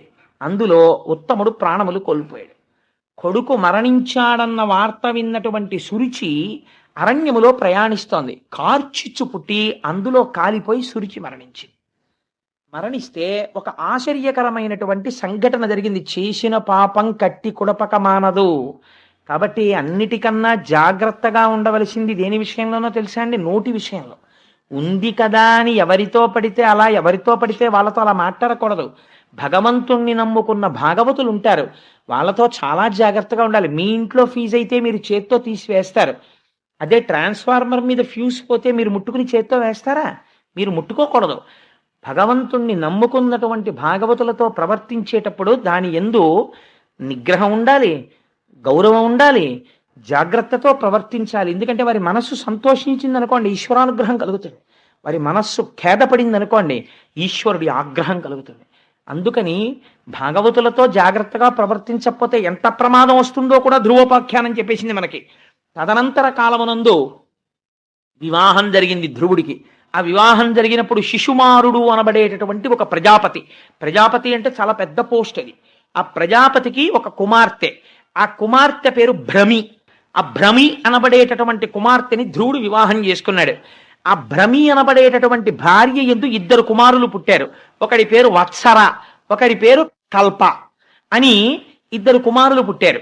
ఆ తర్వాత వాయుదేవుడి యొక్క కుమార్తె అయినటువంటి ఇలా అనబడేటటువంటి ఒక పిల్లని పెళ్లి చేసుకున్నాడు. ఆ పిల్ల యందు ఉత్కల అనబడేటటువంటి కుమారుడు జన్మించాడు. వేరొక కుమార్తె కూడా జన్మించింది. ఇవన్నీ ఏమిటో తెలుసా అండి? ఆయన పొందబోయే పదవి యొక్క అర్హతలు. మీకు ఆయన ధ్రువపదమై ఉంటాడు, ఆయన కదలకుండా అన్నీ కదులుతుంటాయి. ఇలా కదిపేదేది? సృష్టి ఉండాలంటే వాయువు ఉండాలి. అందుకని వాయువు కూతుర్ని వివాహం చేసుకున్నాడు. ప్రజాపతి అయినటువంటి శిశుమారుడు యొక్క పిల్లని పెళ్లి చేసుకున్నాడు. ఆ పిల్లని పేరేమిటి? భ్రమి. భ్రమి అంటే కదలడం. ఏమిటి కదులుతోంది? జ్యోతిష్ చక్రమనందు సూర్యమాన చాంద్రమానముల చేత తిథులు నక్షత్రములు అన్నింటితోటి బ్రహ్మాండములు కాలమునందు కదులుతుంటాయి. కదులుతున్న కాలమునకు కదలని తాను ఆధారభూతుడై ఉంటారు, తనకు ప్రదక్షిణంగా తిరుగుతూ ఉంటారు. ఇటువంటి దానికి భ్రమి భార్య. ఈ కాలమునకు హద్దేమిటి? వత్సర. వత్సర అంటే మనం ఒక సంవత్సరాన్ని ముందు ప్రమాణంగా చెప్తాం.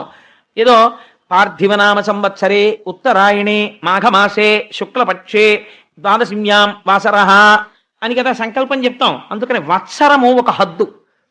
యుగాంతం అయిపోయిన తర్వాత హద్దేది? కల్పము. శ్వేతవరాహ కల్పే అలా చెప్తాం. అందుకని కల్పం ఒక హద్దు, వత్సరము ఒక హద్దు.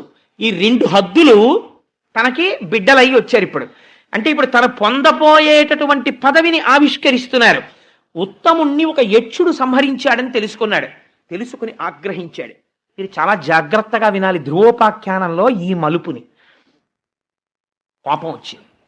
నా తమ్ముణ్ణి యక్షులు సంహరిస్తారా అని యుద్ధానికి బయలుదేరాడు. ధ్రువుడి రథానికి ఒక గమ్మత్తుంది. రంగురంగుల రథం ఎక్కుతాడు. రథం ఎక్కి హిమాలయ పర్వత ప్రాంతానికి వెళ్ళి కుబేరుడి యొక్క సైన్యం, యక్షులంటే ఆయన దిక్పాలకుడు, ఆ యక్షులతో విశేషమైన యుద్ధాన్ని ప్రారంభం చేశాడు. చిట్ట చివర ఆ యుద్ధంలో కొన్ని వేల మంది యక్షుల్ని చంపేశాడు. చంపేసి నరనారాయణాస్త్రాన్ని ప్రయోగించడానికని మంత్రాన్ని అనుష్ఠానం చేస్తున్నాడు. చేస్తున్న సమయంలో తాతగారైనటువంటి స్వయంభువ మనువు కనబడ్డాడు. కనబడి ఒక మాట చెప్పాడు. ఎంత తపస్సు చేసిన వాడికి ప్రమాదం ఎక్కడ నుంచి ముంచుకొస్తుందో తెలుసా? అర్థము లేని కోపములోంచి ప్రారంభం అవుతుంది. నువ్వంత తపస్సు చేశావు, 5 సంవత్సరముల వయస్సులో తపస్సు చేశావు. నీ కోపాన్ని ఈశ్వరుడి యందు తపస్సుగా మార్చావు, ఈశ్వరానుగ్రహాన్ని పొందావు. ఎవ్వరూ పొందలేనటువంటి ధ్రువ పదవిని పొందావు. ఇంత పొంది ఇన్ని తెలిసి నీ తమ్ముణ్ణి ఒక యక్షుడు సంహరించాడు. జనన మరణములు ఈశ్వర సంకల్పితములుగా జరుగుతాయి, పాపపుణ్య ఫలితములుగా ఈశ్వరుడు అనుగ్రహిస్తాడని మరిచిపోయావు. పొగడకూడదు మనవణ్ణి. మరిచిపోయి ఒక యక్షుడు చంపితే ఆ యక్షుణ్ణి నువ్వు చంపితే దోషం లేదు. మొత్తం యక్ష జాతిని సంహరిస్తున్నావు. యక్షులందరూ ఎవరిని సేవిస్తారు? కుబేరుణ్ణి సేవిస్తారు. కుబేరుడు ఎవరిని సేవిస్తాడు? అన్నగారి అంత అనుబంధంతో పరమశివుణ్ణి సేవిస్తాడు. ఇప్పుడు యక్షుల యొక్క ప్రమాదము కుబేరుడి చెవిన పడి కుబేరుడికి కలిగిన ఆగ్రహము శివుడికి తెలిస్తే నువ్వెంత ప్రమాదమునకు వెళ్ళిపోతావు? మనిషికి కలిగినటువంటి కోపానికి ఒక హద్దు ఉండాలి. తనని తాను ఏదో ఒక స్థితిలో ఫుల్ స్టాప్ ప్రయత్నపూర్వకంగా పెట్టేయాలి. లేకపోతే ఆ కోపము క్రోధముగా మారిపోతుంది. ఆ క్రోధము అర్థము లేనటువంటి వ్యగ్రతకు వెళ్ళిపోతుంది. ఆ వ్యగ్రతలోంచి తన పతనము ప్రారంభమైపోతుంది. నువ్వు పొందపోయే పదం ఏమిటి? నువ్వు చేసిన పని ఏమిటి? నువ్వు ఇటువంటి పని చెయ్యొచ్చా? అందుకని ఇంకా నువ్వు చేసిన సంహారము చాలు. ఇప్పటికైనా నా మాట విని నరనారాయణాస్త్రాన్ని ఉపసంహారం చేసి నువ్వు నీ ధనస్సు పక్కన పెట్టి రాజధానికి వెళ్ళిపోమన్నాడు. ధ్రువుడికున్న చాలా గొప్ప విషయం ఏమిటో తెలుసా అండి? తను ఒక స్థితిని పొందేసిన తర్వాత మనుష్యుడు వేరొకడి మాట వినడు. వాడు చెప్పేదేమిటి, నేను వినేదేమిటి అంటాడు. అలా వినగలగడం చాలా గొప్ప విషయం. తాతగారు కనపడి చెప్తే, తాతగారు మీరు చెప్పింది యథార్థం, ఆయన ఎటువంటి మాట చెప్పాడో తెలుసా అండి? అనగా మన కులమునకిది అనుచిత కర్మంబ ఒకనికై పెక్కండ్రిట్లని మొనద్రుంగిరి ఇది నీ కనయంబును మలవ దుడుగుమయ్య కుమారా. ఈ పని ఒకడి కోసం ఇంతమందిని చంపడం మన కులంలో పుట్టినవాడు చెయ్యవలసిన పని కాదు. స్వయంభౌమనువు యొక్క వంశం అంటే ఎటువంటి వంశం రామంది? నీలాంటి మనవణ్ణి పొంది సంతోషించాను, ఇదా నువ్వు చెయ్యవలసిన పని? ఆపు చేసి అంతఃపురానికి వెళ్ళిపో అన్నాడు.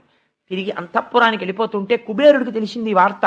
తాతగారు చెప్తే ఇంత కోపాన్ని కుబుసం వదిలినట్టు వదిలేసి ధ్రువుడు ఇంటికి వెళ్ళిపోతున్నట్ట అని తెలుసుకున్నాడు. పెద్దల మాటలు వినడం అలవాటైన పిల్లలు ఎటువంటి వరాలు పొందుతారో చెప్తుంది ధ్రువోపాఖ్యానం. అసలు నిజానికి నాకు అనిపిస్తుంది ఈ ధ్రువోపాఖ్యానాన్ని స్టూడెంట్స్ వినాలి, పిల్లలు వినాలి. వింటే వాళ్ళకి అర్థం అవుతుంది జీవితంలో ఎలా ప్రవర్తించాలో. పెద్దలు వినాలి, ఎలా పిల్లల పట్ల ప్రవర్తించాలో తెలుస్తుంది. సమాజంలో పెద్దలు వినాలి, గురువులు ఎలా సమాజాన్ని మార్చుకోవాలో తెలుస్తుంది. పాలకులు వినాలి, తమ క్రోధాన్ని ఎలా నిగ్రహించుకోవాలో తెలుస్తుంది. ధ్రువోపాఖ్యానంలో లేనిదేమిటి? పరమేశ్వరుడు యొక్క వాత్సల్యము తెలుస్తుంది. 5 ఏళ్ల పిల్లవాడి తపస్సుకి నోటితో చెప్పని పదవిని తాను ఎలా అనుగ్రహించాడో తెలుసుకోవడానికి. ఇంత గొప్పది ధ్రువోపాఖ్యానం. తిరిగి అంతఃపురానికి వెళ్ళిపోయాడు. కుబేరుడు వచ్చాడు. నేను చాలా సంతోషిస్తున్నానయ్యా, నీకు ఎంతో కోపం వచ్చిందిట, ఎందరో కొన్ని వేల యక్షుల్ని సంహరించావుట. అంత క్రోధముతో ఉండగా మావారలు నీ మీద కలియపడుతుండగా తాతగారు వచ్చి ఇంకా యుద్ధం చేయకన్నారట. చెప్పొచ్చావులే తాత, అవతల బాగుంది, నువ్వు యుద్ధం చేయలేదుట, నరనారాయణాస్త్రం తెలిసినా వీలేదుట, మా తాతగారు చెప్పావని వెళ్ళిపోయారట. షహబాష్, నీలాంటి పిల్లాన్ని చూస్తే నాకు మక్కువగా ఉంది. ఏది నీకేం వరం కావాలో కోరుకో, నువ్వు కోరుకున్నటువంటి వరాన్ని నీకు ఇచ్చేస్తానన్నాడు. అంటే అప్పుడు ఆయన అన్నాడు, అప్పుడప్పుడు నా బుద్ధిలో చిన్న వైకల్యం, చిన్న కోపం వచ్చింది. ఇదండి కోరుకోవలసింది, దిద్దుబాటుని అడగాలి. ఇది ఎందుకు వచ్చింది? ఈ కోపం వచ్చింది అన్నంతసేపు, ఎవరినో చంపేద్దామన్నంతసేపు నా మనస్సు ఈశ్వరుడి పాదాలు వదిలేసినట్లే కదా. ఇలా పట్టుకుంటే అన్ని వరాలు ఇచ్చిన వాడిని వదిలేసి ఊరి మీద పడి చంపడం ఏంటి? ఎంత పాపపు పని చేశాను. అందుకని కుబేరా, నువ్వు నాకు వరం ఇస్తే ఏ వరం ఇస్తావో తెలుసా? నా బుద్ధి రాత్రనక పగలనక ఏ కాలమునందు కూడా భగవంతుని పాదార విందముల నుండి విస్మరణము లేని నామము చెబుతూ తరించిపోయేటటువంటి భక్తి నాకు నిర్హేతుకముగా నీ వరము చేత కటాక్షింపబడుగాక అని అడిగాడు. అడిగితే ఎటువంటి వరం కోరుకున్నావురా నాయనా, నీకు అనుగ్రహిస్తున్నానన్నాడు కుబేరుడు. దాంతో ధ్రువుడు అపారమైన భక్తి సంపన్నుడైపోయాడు. రాజ్యాన్ని పరిపాలించాడు, కుమారుడికి పట్టాభిషేకం చేశాడు, వృద్ధుడైపోయాడు, బదరికాశ్రమాన్ని చేరాడు. అందుకే జీవితంలో బదరి వెళ్ళండి అంటారు. అక్కడ ఎన్ని జరిగాయో. ఆ బదరి వెళ్ళి బదరికాశ్రమంలో కూర్చుని తపస్సు చేశాడు. తపస్సు చేస్తుంటే ఒక ఆశ్చర్యకరమైన సంఘటన జరిగింది. ఎవరి జీవితాల్లోనూ బహుశా ఇలా జరుగుతాయని నేను అనుకోను. ఒక విచిత్రమైనటువంటి విమానం ఒకటి వచ్చి ఆ పర్వత శిఖరం మీద దిగింది. అందులోంచి 2 పురుషులు నడిచి వచ్చారు. వాళ్ళు నీలమేఘము వంటి శరీరము కలిగిన వాళ్ళై శంఖచక్ర గదాపద్మములను పట్టుకుని తాను 5వ ఏట చూసిన శ్రీమన్నారాయణుడు ఎలా ఉంటాడో అటువంటి స్వరూపాలతో 2 నడిచొచ్చారు. నడిచొస్తే ధ్రువుడు చూసి లేచి వాళ్ళకి నమస్కరించి ఆశ్చర్యపోతూ, మీరెవరు, ఎందుకు వచ్చారు అని అడిగాడు. అడిగితే వాళ్ళన్నారు, ఓ నృపా, నీకు భద్రమగు నొప్పగుచున్న మదీయ వాక్యముల్ వీనుల యందు జన్పుము. వివేకముతో 5 ఏండ్ల నాడు మేధానిధివై ఒనర్చిన ఉదాత్త తపోవ్రత నిష్ఠచేత తేజోనయశాలివైన మధుసూదన తృప్తి వహింపచేయవే. మర్చిపోయావా? 5 ఏళ్ల నాడు తపస్సు చేశావు. ఆనాడు స్వామి వరం ఇచ్చారు, కొంతకాలం పరిపాలన చెయ్యి, శరీరము పడిపోయిన తరువాత నిన్ను ధ్రువమండలానికి తీసుకెడతానని చెప్పారు. నీకంత పెద్ద పదవినిస్తానన్నారు. ఇప్పుడు శరీరము పడిపోవడం అన్నది ఎవరికైనా తప్పదు. నీ శరీరము పడిపోయేటటువంటి రోజు వచ్చింది. ఇప్పుడు నిన్ను మేము ధ్రువమండలానికి తీసుకెళ్ళాలి. అందుకని స్వామి నీ కోసం విమానం పంపారు. మేము విష్ణు పార్షదులం, మీరు విజయం చేసి విమానం ఎక్కండి, మేము స్వాగతం పలకడానికి వచ్చామన్నారు. ఆశ్చర్యపోతే మృత్యు వచ్చి ఇన్ని కోట్ల మందిని భయపడతాం, స్వామి అనుగ్రహం ఉన్న వాళ్ళ పరిస్థితి ఎలా ఉంటుందో చూడండి. శరీరాన్ని తీయడమా అని శిరస్సు వంచి నిలబడిందిట. తనే శరీరాన్ని వదిలిపెట్టాడు జ్ఞాని అయి. ఎలా? మృత్యువు శిరస్సు మీద తన పాదము పెట్టి విమానంలోకి ఎక్కేట ధ్రువుడు. ఇది ఎవరన్నా సాధించారండి జీవితంలో? ఇది ఒక రమణులు సాధించిన దానికి పురాణ వాక్యంగా తీసుకొస్తున్నారు వ్యాస భగవానుడు. శిరస్సు వంచి మృత్యువు నిలబడితే దాని తల మీద తన కాలు పెట్టారు. అంటే తనంత తానుగా ఈ దేహము నేను కాదని వదిలిపెట్టాడు. వదిలిపెట్టి విష్ణు విమానమునందు ప్రవేశించాడు. ప్రవేశిస్తే అది లోకములను దాటి వెళ్ళిపోతోంది. ఆశ్చర్యకరంగా లోకాలన్నింటి వంక చూస్తున్నాడు. ఆ పితృలోకం, యమలోకం, స్వర్గలోకం, సత్యలోకం, తపోలోకం, జనోలోకం అన్ని దాటి వెళ్ళిపోతోంది ఆ విమానం. వెళ్ళిపోతుంటే ఒక్కసారి విమానంలో కూర్చుని అనుకున్నాడు, ఓహోహో ఏమి లోకాలరా, ఇంతమంది ఇన్ని బాధలు పొంది మళ్ళీ పుణ్యాలు పొంది పుణ్యాలు అయిపోయిన తర్వాత కింద పడిపోయి ఇంత అల్లర్లు పడిపోతున్నారు. 5 నెలలు నేను ఇంత తపస్సు చేస్తే మా స్వామి నాకు ఇటువంటి స్థితి ఇచ్చారు. పెద్ద పదవి అంటే ఏమో అనుకున్నాను. ఇప్పుడు తెలుస్తోంది సప్తర్షులు, కశ్యపుడు, ధర్మము, అగ్నిహోత్రము, జ్యోతిశ్చక్రము తిరుగుతున్న మండలానికి నేను ధ్రువస్తంభమునై వెలుగొందబోతున్నాను. ఇంతమంది నా చుట్టూ తిరుగుతూ ప్రదక్షిణం జరుగుతుంటుంది. నేను నిరంతరము విష్ణులోక దర్శనం చేస్తుంటాను. ఏం అదృష్టం రా అనుకుని ఈ అదృష్టానికి ఎవరు కారణము అని ఆలోచించాడు. మా అమ్మ. ఆనాడు తిడితే తిట్టింది లేరా పిన్ని, కాస్త పెరుగన్నం తిను అని నేను మాట్లాడతానులే పిన్నితో, నేను మాట్లాడతానులే మీ నాన్నతో అని ఉంటే నేను ఇవాళ ఈ స్థితి పొందను. మా అమ్మ మీ తాత పొందినట్టు నువ్వెందుకు పొందలేవు, పో నారాయణుడి తపస్సు కంది. మా అమ్మ మాట నన్ను ఈ స్థితికి తీసుకెళ్ళింది. కానీ ఆ పిచ్చి తల్లి ఎక్కడుందో అనుకున్నాడు మనసులో. అనుకునేటప్పటికీ పార్షదులు గ్రహించారు, నిన్నీ స్థితికి తీసుకొచ్చింది కాబట్టే శ్రీ మహావిష్ణువు నీకన్నా ముందు ఆవిడ విమానం నడపమని చెప్పారు. కిటికీలోంచి బయటికి చూడన్నారు. కిటికీలోంచి చూశాడు. ముందు విమానంలో దివ్యమైనటువంటి తేజోవిరాజిత అయి సునీతి వెళ్ళిపోతోంది విమానంలో. ఆవిడ శ్రీమన్నారాయణుడిలోకి వెళ్ళిపోయింది. ధ్రువుడు ధ్రువమండలమునకు చేరుకొని తదనంతరము స్వామివారిలోకి లీనమైపోయి పరబ్రహ్మము యొక్క సాయుధ్య మోక్షమును పొందాడు. ఇంతటి అద్భుతమైనటువంటి ఈ ధ్రువోపాఖ్యానము పోతన గారు అన్నారు, ఎగ్జాక్ట్ ట్రాన్స్లేషన్ చేస్తూ సంస్కృత్ నుంచి, మహిత సత్పురుష సమ్మతంబును ధన్యంబు సర్గప్రదంబు యశస్కరంబు. ఇన్ని మాటలు వేయరండి ఫలస్తుతికి, ఎన్ని వేసేశారో చూడండి ధ్రువోపాఖ్యానానికి. యశస్కరంబు, ఆయుష్కరంబు, పుణ్యప్రదాయకమును, మంగళకరంబు, అఘమర్షణంబు, సౌమనస్యంబు, ప్రశంసా యోగ్యము, పాప నివారణము, ధ్రువపద ప్రాపకంబు. ఎవరు ద్వాదశి నాడు చేతులొగ్గి నమస్కరిస్తూ అనుమానం లేకుండా వింటున్నారో వాళ్ళు కూడా ధ్రువపదాన్ని చేరుతారన్నారు. అటువంటి ధ్రువపద ప్రాపకంబునయ్యొప్పు ఈ వ్యాఖ్యానంబు తగ నీకు నిరింగించితి. దీని నెవ్వడేని తివుట శ్రద్ధాగరిష్ఠుడై తీర్థ పాద చరణ సరసైరుహ ద్వయాశ్రయుండునుగుచు భవ్య చరిత దినాంత ప్రభాత వేళలను. ఒక దేవాలయం సమీపంలో కూర్చుని దిన ప్రారంభమునందు కానీ అసుర సంధ్య వేళ ఎందు కానీ ఈ ధ్రువోపాఖ్యాన్ని చెప్పడం ప్రారంభం చేస్తే చేతులొగ్గి నమస్కరిస్తూ అనుమానం లేకుండా పరమ భక్తితో ఎవరు వింటున్నారో, విశేషించి సినీవాలి అంటే అమావాస్య నాడు కానీ పూర్ణిమలందు పౌర్ణమి నాడు విన్నా, మరియు ద్వాదశి తిథి ఉన్నప్పుడు విన్నా. ఇవాళ ఉంది ద్వాదశి, భీష్మేకాదశి పక్క ద్వాదశిని పద్మబాంధవ వసరమున ఒక భానువారం నాడు అలా విన్నా, శ్రవణ నక్షత్రం ఉండగా విన్నా, దినక్షయమునందు, దినక్షయం అంటే తిథితో ప్రారంభమై తిథితో అంతం అవ్వాలి రోజు, దినక్షయమునందు బరగ సంక్రమణ వ్యతీపాతలందు సంక్రమణం జరుగుతున్నప్పుడు విన్నా, సబల భక్తిని వినునట్టి సజ్జనునకును ఎవరైతే అలా పరమ భక్తితో దీన్ని వింటున్నారో అటువంటి వాళ్ళందరికీ కూడా ఉత్తర క్షణం అక్కడే సజ్జోజాతం ప్రపద్యామి సజ్జోజాతాయ నమో నమః భవే నాతి భవే భవస్వమాన్ భవోద్భవాయ నమః అని అప్పుడే ఆ క్షణంలోనే పాపనాశనము జరిగి శ్రీమన్నారాయణుని యొక్క అనుగ్రహము వారికి కటాక్షింపబడుతోంది. ఆ కారణము చేత జీవితము కృష్ణ భక్తిలోకి మారి వారి జీవితాలు తరిస్తాయి. ఒకవేళ అల్పాయుర్దాయంతో మృత్యువు తరువుకొస్తుంటే మృత్యువు ఆగి ఆయుర్దాయము కలుగుతుంది. గ్రహముల వలన ఉద్రిక్తమైన ఫలితములు రాబోతుంటే అటువంటి ఫలితములు ఆగి శుభములను పొందుతారు. యశస్కరంబు కీర్తినిస్తుంది.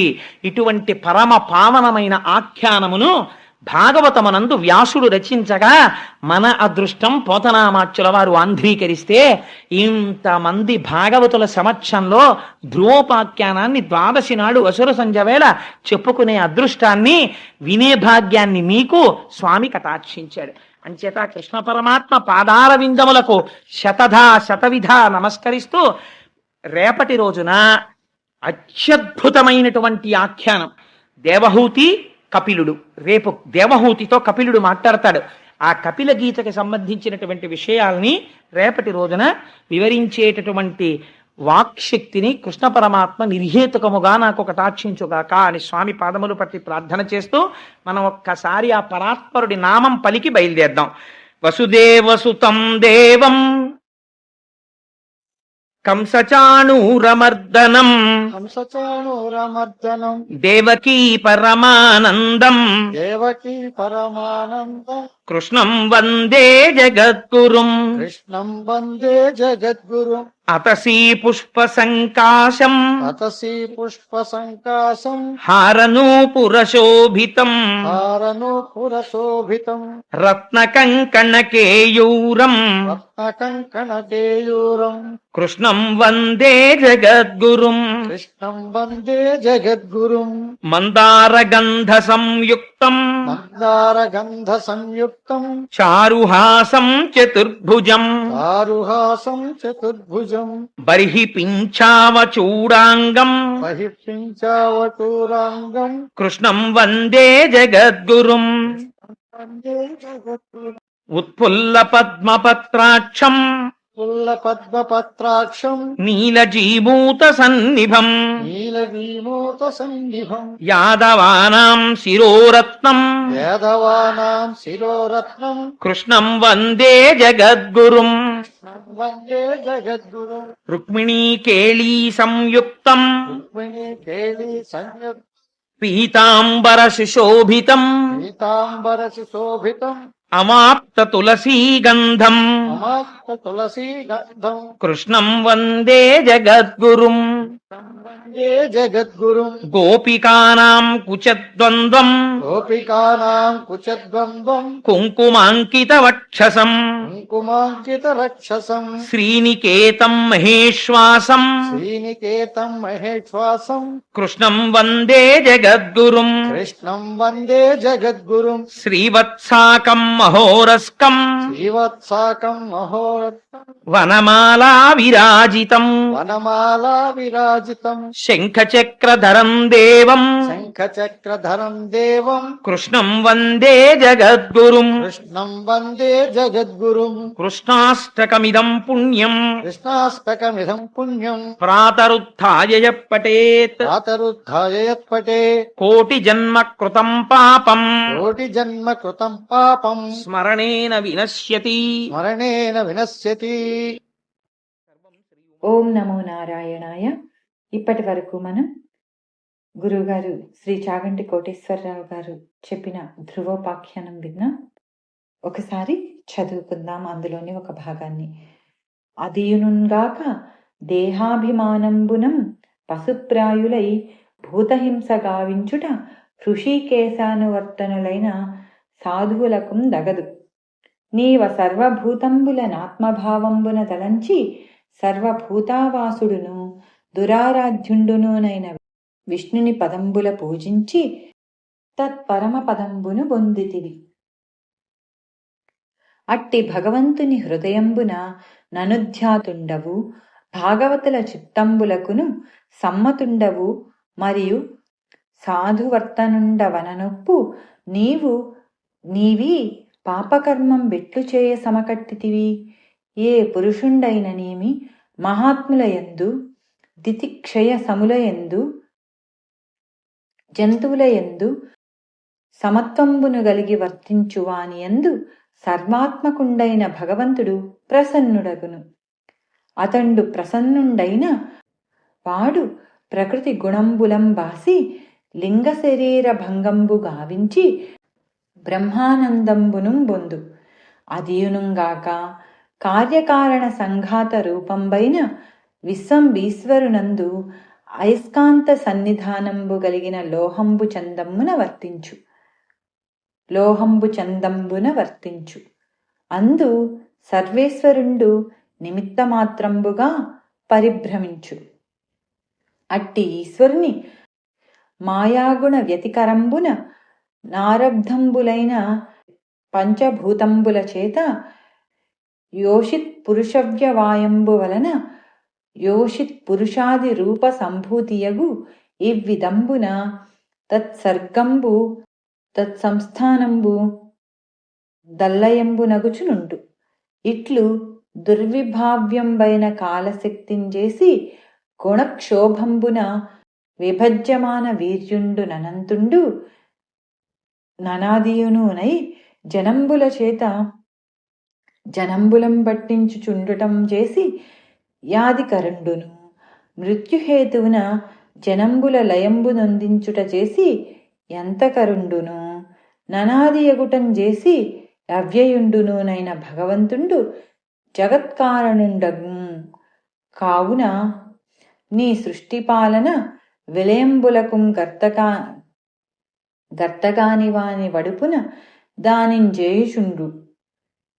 ఇట్లు మృత్యురూపుండును వరుండును సమవర్తియునైన ఈశ్వరునికి స్వపక్ష పరపక్షంబులు లేవు.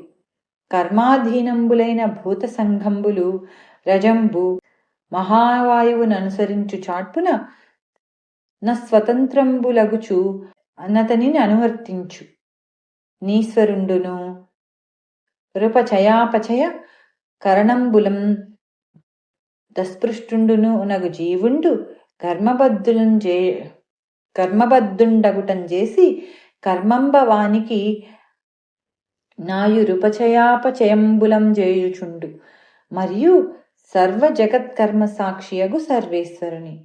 అంటే అర్థం ఏమిటంటే, అంతేగాక దేహం మీది అభిమానంతో పశువుల వలె ప్రాణహింస చేయడం శ్రీహరి భక్తులైన సజ్జనులకు తగదు.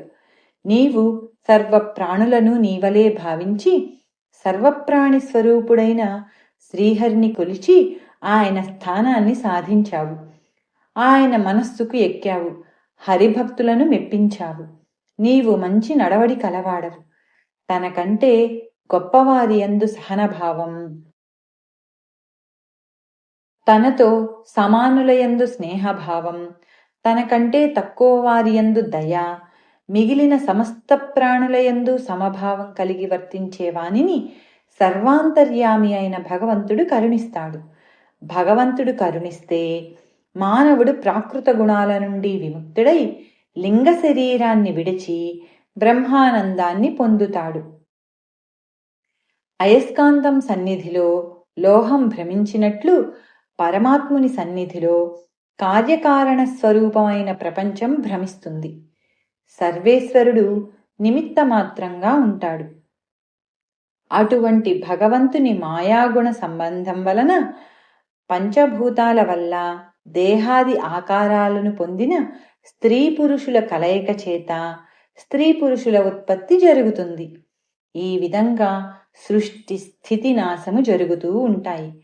ఊహింపశక్యం కాని కాలశక్తి ద్వారా జనముల నుండి జనములను పుట్టించడం వలన ఆద్యుడు, నశింపజేయడం వల్ల అంతకుడు, అనాది కావడం వల్ల అవ్యయుడు అయి భగవంతుడు జగత్తుకు కారణమవుతాడు.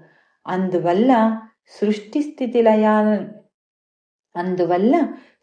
స్థితి లయాలను చేయనట్లే ఉండి చేస్తూ ఉంటాడు. ఈ విధంగా మృత్యుస్వరూపుడు, పరుడు, సమవర్తి అయిన భగవంతునకు తనవారని పరులని భేదం లేదు. కర్మలకు లోబడిన జీవులు స్వతంత్రత లేనివారై ధూళికణాలు గాలిని అనుసరించిన విధంగా భగవంతుని అనుసరిస్తారు. ఉపచయం అపచయం కలిగిస్తాడు. సర్వేశ్వరుడు కర్మసాక్షి.